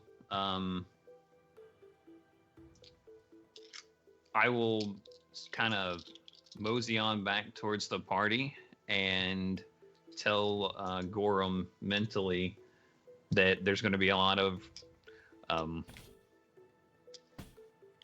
all right, up ahead there's going to be a lot of geysers that are going to be going off. Just tell the party to stick close to me, and I'll try to shield them from them for the most part, and to just keep up and don't stop moving. All right? I'll just wait for him to relay that message. All right. Well, I'm gonna turn around to the rest of the party. All right. Artyom says we need to stick close. There's a lot of hot geysers ahead, so we need to stay with him and don't stop moving. Try to stay close to him so he can shelter us. All right. Understood. Okay. Snake. You All right, guys, hug the snake. you guys put yourself in between the solid wall as close as you can and Artyom, and sort of start making your way along this left side of the cavern, coming up to this first geyser. And let's see. I'm gonna say, Artyom, everybody needs to make dexterity saving throws. Artyom, you're going to be making it disadvantage since your intent is to shield everybody. Everybody else is at advantage. Okay. 26. 3. 18. 18. All right. 12. 12. Are we all within range of Gorham? Oh yeah. If we're all I trying to would huddle imagine. together. 6. 6 plus 3. Well, I guess technically it's a total of 9. 11 for me, but with the +3, it's 14. Let me know if it's under 15. I would say all of you are in range of Gorham. Okay, with range of Gorham, I'm a 17. Okay. So, Kaushik, Artyom, Milo, what was your roll? 18. I'm going to get good at reading lips because Milo forgets to unmute his mic. 18. Gorham and Melgrim, what were your rolls again? 12. So, Gorham. Melgrim? Technically a total of 6. I believe that was a natural 1 on the roll. Artyom, you're not You got doing a it, very you got good advantage, my job. boy. Yeah, you have uh, advantage, Melgrim. Right. I'm only so Then- big, okay? Keep your head down. 11. You can't help us because we suck. All right. Crowley, what was yours? 26. 26. All right, easily enough. Artyom, you take 6 points of fire damage as you guys are making your way around. Some of you sort of stop, look at what's going on around Artyom's form, as you just see this geyser start to get closer and closer to the edge, bubbling up with this gray steaming water, and just erupt into the ceiling, splat, raining down hot water onto you guys. Everybody who failed their save takes 8 points of fire damage. Come on. Good gracious. Just got my points back. I'm sorry, I didn't say 8. What, Artyom, what did I say to you? I said 6. 6. 6 points of fire damage. My bad. 6 We points. better be taking some short rests within this cavern escape somewhere. You guys follow around trying to hug Artyom as closely as possible. With this hot water raining down on you, it's difficult. Even with him trying to help you, it's difficult to shield you. We're gonna do this 4 more times. Artyom. They'll know better to stick close now. Quit fucking lollygagging. Artyom disadvantage, everybody else advantage. Go for it. 14. With the +3. Okay. Let me know if you roll under a 15. Ooh. Under Okay. 18. 14. Nat 20. Yeah, I was about to say God nat dang. 20, baby. Let's 27. go. Everybody under a 15, you take 4 points of fire damage. As another one, as you're passing by, erupts into the ceiling again, raining this hot water. This is completely miserable. What was- Good, Coach. I just rolled a natural 20 and a 2. Unfortunate. How big is this cavern? 120 feet across. It was 120 feet across. Artyom has led all around to where you would hit less geysers. Fair enough. As you snake your way around Artyom, one of those pools are on the side of the cavern itself. It is extending out in an oblong shape, reaching out to where you guys are going to have to move around it. You can't keep your left to the side of the wall. This one is just sitting there. You still see activity there. It is not erupted yet. You guys make your way around this channel. No issues. It is another one to your right, Artyom. Rocks fly out as it just into the ceiling once more. And let's see those checks. Oh. Okay. Yeah. Not for me. Anybody else under 15? It's 12 points of fire damage on that roll. God damn. Damn, son. You guys make your way. I rolled exactly. I'm sorry. I rolled exactly a 15. So plus 3 would be an 18. Fucking thank God. Well, you got advantage as well, so you got a 17. Oh, I didn't know that. Okay, well, let me go back and check. Yeah, everybody but Artyom has advantage because he's shielding right now with his body. Artyom has disadvantage on these. You guys are making your way, and you're on the home stretch of where you see the other side of this cavern where it opens up into a different chamber on the other side. Artyom, you have one more pull that's going to be unavoidable up into this chamber. One more from everybody with advantage, except for Artyom. That's 12. Anybody under 15, you take 10 points of fire damage. Feels so good. I get the splatter. Milo, as this just erupts into the ceiling, starts raining down, a solid portion sinks down into your armor, scalding your shoulders and neck. Ow, fuck. There's not a lot of getting away from that. You try to lean to one side and sort of leak it out onto one side. It's Were you not wearing your helmet? What's wrong with you? Yep. you guys. Man, keep moving. You guys move quickly to the other side, making your way into the other cavern. I'm going to die here. You'll be fine. Don't worry about it. Ah! Jesus. That was very, very loud. My ancestors, Melbourne, you didn't have to scream in my ear. Yes, I took 1 point of damage from that. As you guys make your way through into this next chamber away where you still hear every so often behind you guys. You make your way. The chambers are smaller even here.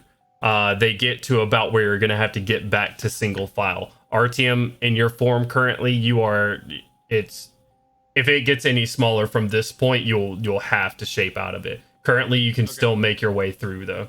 You're moving through a little bit slower, just trying to force your way through this area. Artyom, How tall is the area? right now it's only about 6 feet tall. Oh, okay. Yep. It's about 6 feet tall. You can't stand to either side. It's probably about 5 to 6 feet wide as well. Okay, did people want to take a short rest? Was that the consensus here? Yes. Okay. I'd say that's fair. Then yeah, I'll drop Might be form nice. and I will cast a good old healing spirit for anybody who needs it. I could use some heals. Me, I need it. Give me it. Okay, Go away, Well, go away. we'll go through and give everybody one who wants one, and we'll see what happens at the rest of it. So who wants a little bit of healing from the healing spirit? Give me I'd it. like some. Yo, hook me up. Give me the beat voice. I'm gonna just, play a little. I just take out one of my smaller instruments and just play it and use Song of Rest. Okay. Explain Can what I- that does for everybody, Matt. Sorry. I can use soothing music or oration to help revitalize wounded allies during a short rest. As long as you guys hear the performance and use your hit die for the short rest to gain HP back, you gain an extra 1d6 hit points. There you go. So, I don't think All right. anyone's that rough, but it doesn't hurt to play. Okay, so I've lost 30. so Melgrim, Kaishik, Gorum. Did anybody else want to get healed on? Milo. And if you happen to have like left over, I'll take like if there's any at the end. How after rough? How rough are you looking, Kaushik? Are you pretty messed up? I have 18 points left. Sure, I'll give 2 to you guys and 1 more to Gandolin. So that is 10 points of healing for Melgrim, 10 points of healing for Kaushik, Thank you. 6 points of healing for Gandolin, And 4 points of healing for Gorham. What about Milo? Oh, I'm sorry.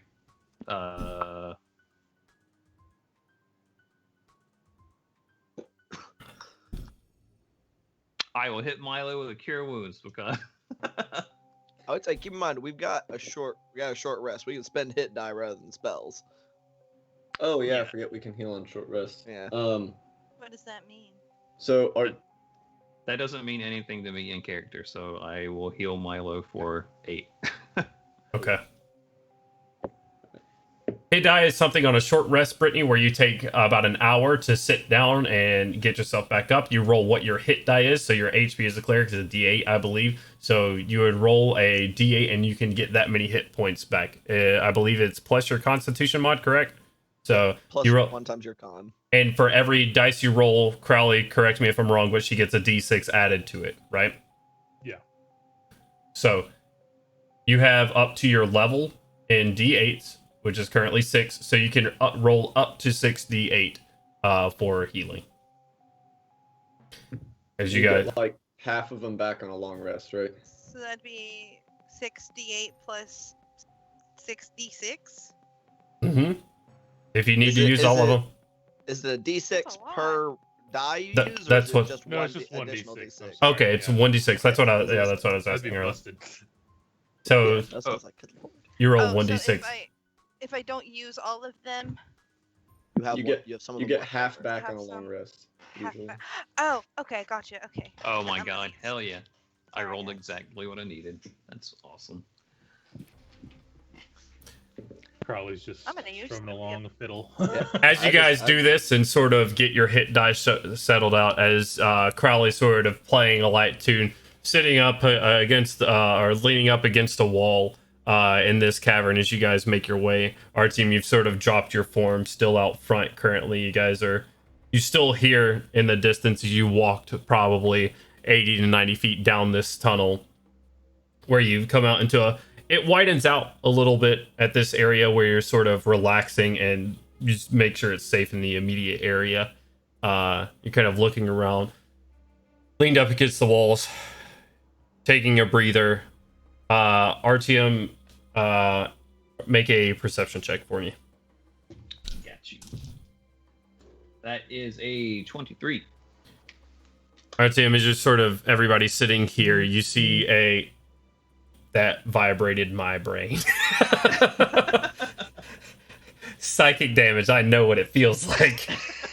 That's hot. Real quick, if I rolled and got back more hit points than I have, do I put Do you the have other ma- amount into temporary, or do I just have the max hit? You just have max hit points. Okay, thank you.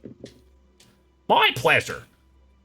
As you, RTM, as you're sitting there, healing up, still you looking around because at this sort of open cavern where you guys are sitting down, probably about 15 feet across here, and maybe another 20 feet in front of you, you have a couple of different options. As far as tunnels go, you have one to your left that's sort of a small, tight crevice, and it would be everybody could make it down there. It would just be very difficult to do. The other one off to your right seems to be about the same size as the tunnel behind you, about 6 feet tall and the same wide. Down that tunnel to your right, you see off in the distance, probably about 60 feet from you, in the darkness, a small, just faint green glowing light. Then it disappears for a second.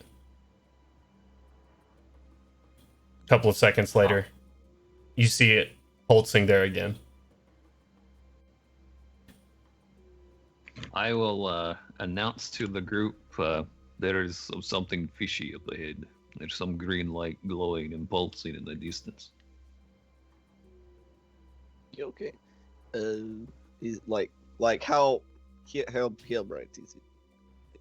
Super bright. It's literally right there. You can Oh, see okay, it. okay. Well, I didn't know if you like come farther back. Okay, yeah. Yeah, so, no, and like, how as you bright sort of is this? you stand up, it's not incredibly bright. It's not like a flashlight or anything like that, or a spotted lantern. It's just a slight, like, soft green glow off in the distance. And Crowley played a Song of Rest, right? Correct. So you get an extra D6. Cool. Quick Cool. question. So that's a Song of Rest. So I imagine if there was like something up ahead, they'd be like, "You guys hear music? Whatever." It is indeed a song of rest. The acoustics in here, Crowley, are wonderful. I'm sure he incorporates the erupting geysers into the music. Do do do do. Quick question. Yes. The creatures that we've been fighting, would they be generally considered undead? Like, could you take a look at it and be like, this is an undead creature? Or is this something that I should have rolled for prior? Yeah, that would have been something you would have looked. Thinking back to the creatures, there's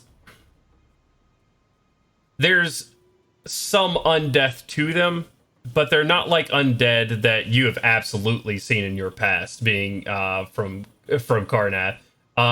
They're nothing quite like that. They're not zombies. They're not skeletons. There's I don't know. They're a mixture of undeath, from what you've gleaned, a mixture of some undeath, but also just monstrosities. Right. Yeah. Okay, because I have this ability called Eyes of the Grave. I'm going to read it to you, and you tell me. Yeah, you could absolutely cast Eyes of the Grave right now if you'd like to. Okay. Well, I'm going to do that. Okay. You cast Eyes of the Graves, and it's 60 feet, right? Yeah. I was going to ask if that would be... It's- 60 feet, yeah. It's right on the edge of the ability. He's about 60 feet away from you, sort of around some sort of obstruction. You cast Eyes of the Grave. Your eyes just fading with this dark smoke sort of trailing from the sides of your eyes, looking down the tunnel. It doesn't give you anything undead. This doesn't seem to be undead. Okay, cool. Thank you. You guys see this happen a couple of times. And then when another person pops up to take a look, it disappears. Oh, it's moving? Yes. Oh, I thought it was a pulsing light. Okay. There is a small, like, undulating sort of glow to it, but it is disappearing at intervals. How far away Okay. is it? It's about 60 feet away. He could I, try to sneak up on it. I have an idea. If it's a creature, it's more than assuredly knows we're here. We've literally made music 60 feet away from it. Milo, can you give me another one of those glowing rocks? I really like this ability. I will hand him 3 glowing rocks. Okay. Yeah, hand me a glowing rock, and I'll just let the other 2 fall on the ground. And then in my other hand, I'll make a bird appear. Okay. I'll make Barrick appear there. I'm like, okay, Barrick, you're going to carry this light over there so I can see while you're doing this. Okay, go. So we'll just send the little jungle bird out to see what this pulsing thing is, holding a rock. Okay. That's awesome. It grabs the rock, and he's probably moving fairly slow. He's not a big bird, right? He's a smaller bird, if I remember correctly. It's using the hawk type, and it's not using the raven. Okay, all right. So yeah, no, he grabs the rock from you, flying down the hallway, gets there fairly quickly. And are you looking through his eyes, or are you telling him to? Yeah, I'm trying to see through his eyes because he does not have dark vision, so that's why he's got the light. Right, he does right. have advantage on perception, so. Oh shit, that's a natural 20. Very nice. Barrick flies down this tunnel and gets there, just sort of floats at this intersection where it had been seen. He flies, and you see through Barrick's eyes what looks like a floating sort of jellyfish-esque disc with tentacles just everywhere off the bottom of it, and 2 large eye stalks peeking over the top, looking right at Barrick. And as soon as it does, it turns from green to yellow and goes and turns around and starts moving. Moving away from the Oh, bird, away or- from Barrick. And as it goes, and goes down the hallway, moving fairly How slowly. big is this thing? It's probably about a 4-foot disc of like jellyfish like flesh, kind of translucent, seeing what you're what it's glowing from, and just these the tentacles coming from it, probably 5 to 6 feet long as well, just sort of under it. I will say blindly to the rest of my party, I have no idea what this creature is. It's got tentacles and seems to be afraid of either birds or light. Did we hear it like do its little yell from 6 feet away? Yeah, you hear a distant just from down the tunnel. Barrick stays there, just sort of waiting your next instructions, just sort of floating there. You see the light fade around the corner, and you see it shift from this yellowish color back to green as 2 eye stalks just go around the corner, looking at Barrick, just sort of like floating there. Yeah, I'll tell him to bring the rock back. So I don't know if it's light or birds or just anything. Okay, you can bring Barrett back. No, not an issue. I'm gonna put them rocks in my pocket though. The light rocks. Pocket rocks. Joke's on you, I end the effect. You son of a bitch. By the end of the dungeon, I just have like 16 rocks that don't do anything in my fucking spell component pouch. You gotta pull out like, haha, wait, this is Rick. As Barrick flies back to you, lands on your arm or your shoulder. Couple of seconds go by as the rest of you are still just sort of looking down this tunnel, and then you see this slow, like undulating green come back around the corner. 2 eye stalks peering around the corner. What is this thing? Does anybody know? I'll describe the creature. It's like a weird slug like kind of thing with tentacles coming off of it and eye stalks that are green that turn color. And it moans in distress. I'll give everybody an Arcana check if you would be so inclined. Oh, an Arcana check, you say? Yeah. Anybody That's a who's 5. trained in Arcana. Sure. Oh, okay. You said trained. Okay. 19. 19. 1. History/religion. Sorry, buddy. No, Milo, he doesn't seem to be ringing a bell for you. That sounds odd. I'll say. I'm gonna be honest with you.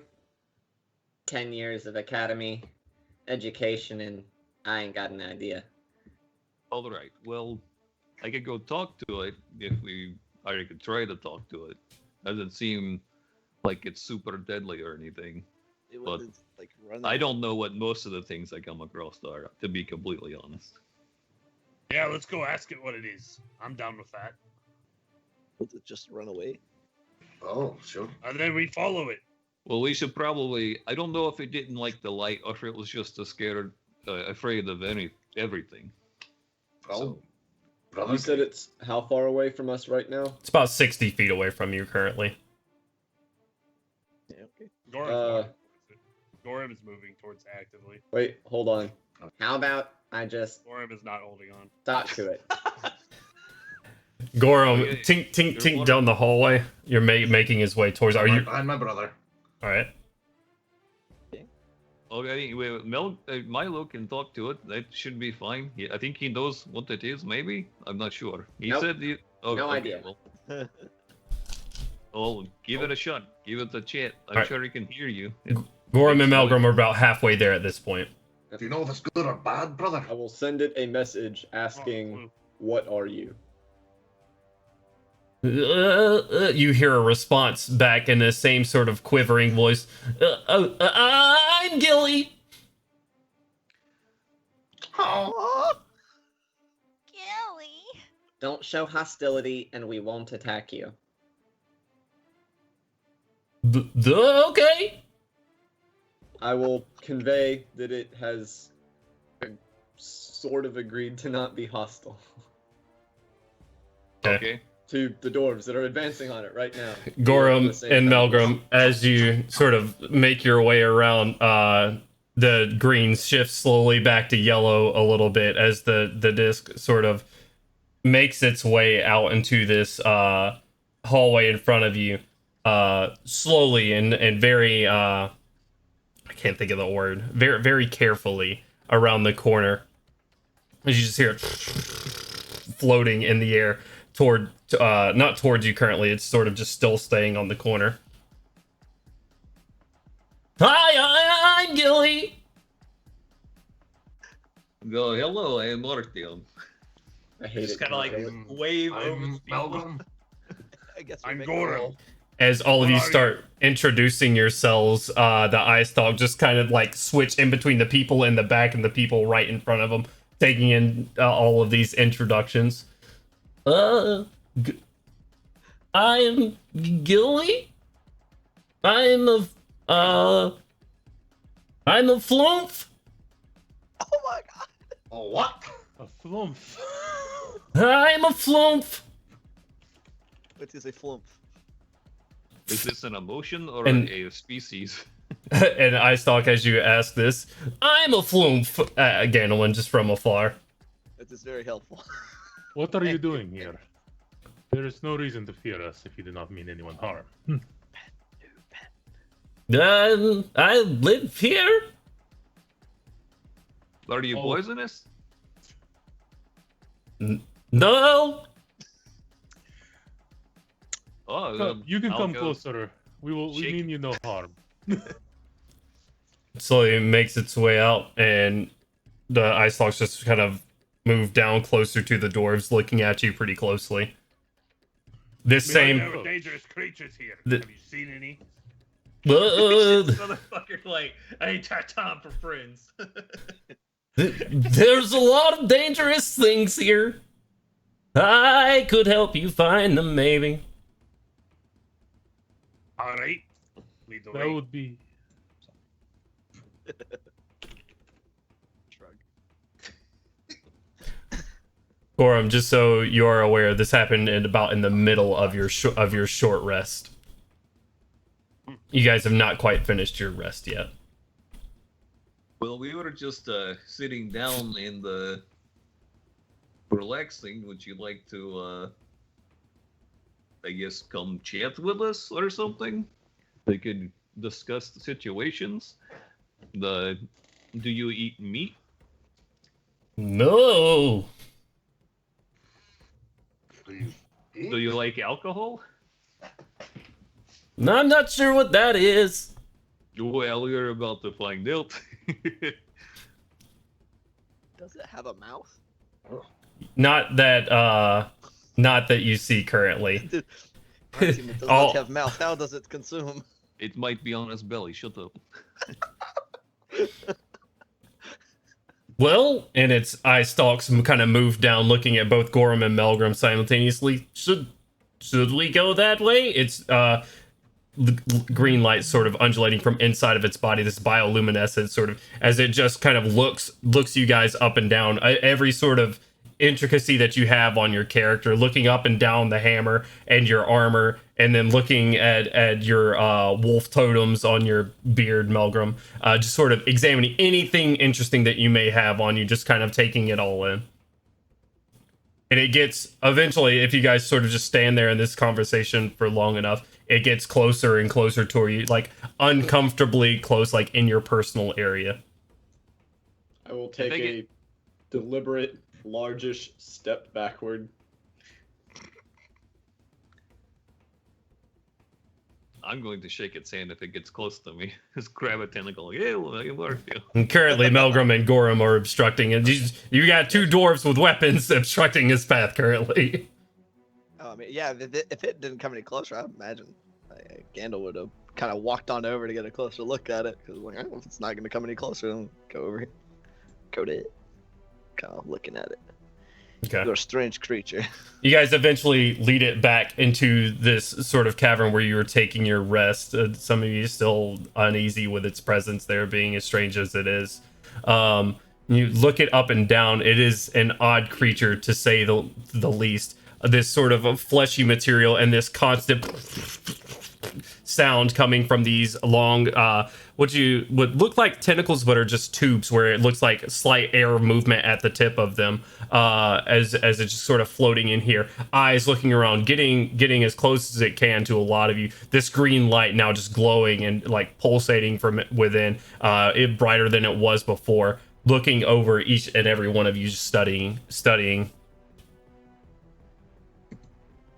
Well, The studying is mutual. Yeah, Milo, as you get closer up to it, it does the same and returns its eyes coming down, meeting the armor and looking at, like, almost eyeball to eyeball, gets as close as he can to your face, examining every piece of you. What are you doing here? This is not a good place. Yeah, we noticed. We are here to make it a better place. Get rid of the not good parts. I like that idea. I am glad you agree. You said there are lots of bad things. There are tons and tons of bad things. Oh. Like. Are you Can in you danger? give number? I'm always in danger. Oh. Yeah, same. Like, do you not have friends? Like, are there no other floomps? Do you have here with you? Not that I've seen in quite some time. This dude's like auto-tune. Just like, like, you say lots and lots of bad things. Like, how many? Lots and lots of bad things. Lots. Okay. Where? Yes. How close? Point at Gorham. Yes, that. He looks around and his eyes sort of make this wide sweeping motion as if they were arms, and he goes, everywhere. Shit. Where's the largest concentration of bad creatures? Well, I could take you there. I could lead you there. This is not a problem. Insight check. Insight check the floop. Make an insight check for me. Oh, fuck yeah. 18 plus 5. Let's go. 23. 18. All right, and what are you guys trying to glean from this flume? Is this it flume leading leading us us to into death? a trap? Yeah. Is he leading it into a trap? You guys study up and down as much as you can, looking for any sort of indication that he may be lying to you on this alien face of just stalks and tentacles and jellyfish. You come up at a loss. His voice doesn't seem to be leading you, that he may be leading you into any sort of trap. He doesn't seem to be lying to you at all. He says, but I can take you there for sure. But you'll protect me. Yes. Eye stalks looking at everyone. I look around like, Surely. I guess. Do you know what the snake is? Yeah, there's some down here too. Don't like them either. I might transform into one, maybe like 45 feet long or so. Don't be alarmed. Thanks for the heads up. You got it. Love this thing. Yeah, okay, so we finish resting here, and then you take us to bad things so we can kill the shit out of them. I can do that. Fantastic. All right. I'll just sit here. Do you have a mouth? Do I have a MILF? A mouth? A mouth. He sort of holds up some tentacles. If you're talking about what I eat with, I extract fungus and mold off the walls with these. I am just going to pour some wine on the floor and go, maybe you could try this if you like it. He leads his tentacle over slowly. His eyeball gets really close to the wine itself, just sort of looking at the liquid. His tentacle touches it, and he, as high as he can, shoots towards the ceiling. Just goes, duh! And no, don't like that, and turns another yellow color and goes like halfway down the tunnel again. Well, it's okay. I was just asking. You don't have to have any more. It's more for me, eh? slowly but surely, he makes his way back in as you guys finish your rest. A new potential guide or friend found. That is where we're going to end tonight's episode. Thank you, everybody, for tuning in. We appreciate it. As always, thank you guys for playing with me. It was always fun. I love doing this. We will be back next week, December 12th, Saturday at 2 p.m. live at twitch.tv/hardknockdice. Give us a follow on Twitch. Give us a follow on Twitter. Give us a follow on TikTok. That's new. What else? YouTube. Subscribe to us on YouTube. Every episode is uploaded there, so if you can't catch the entire stream, completely understandable because they're 4 hours long and nobody has that much time. You can always catch us up on YouTube. They're uploaded the next week from the stream. So we will see you guys next week. Much love. Thank you so much. Bye, guys. Goodbye. Bye.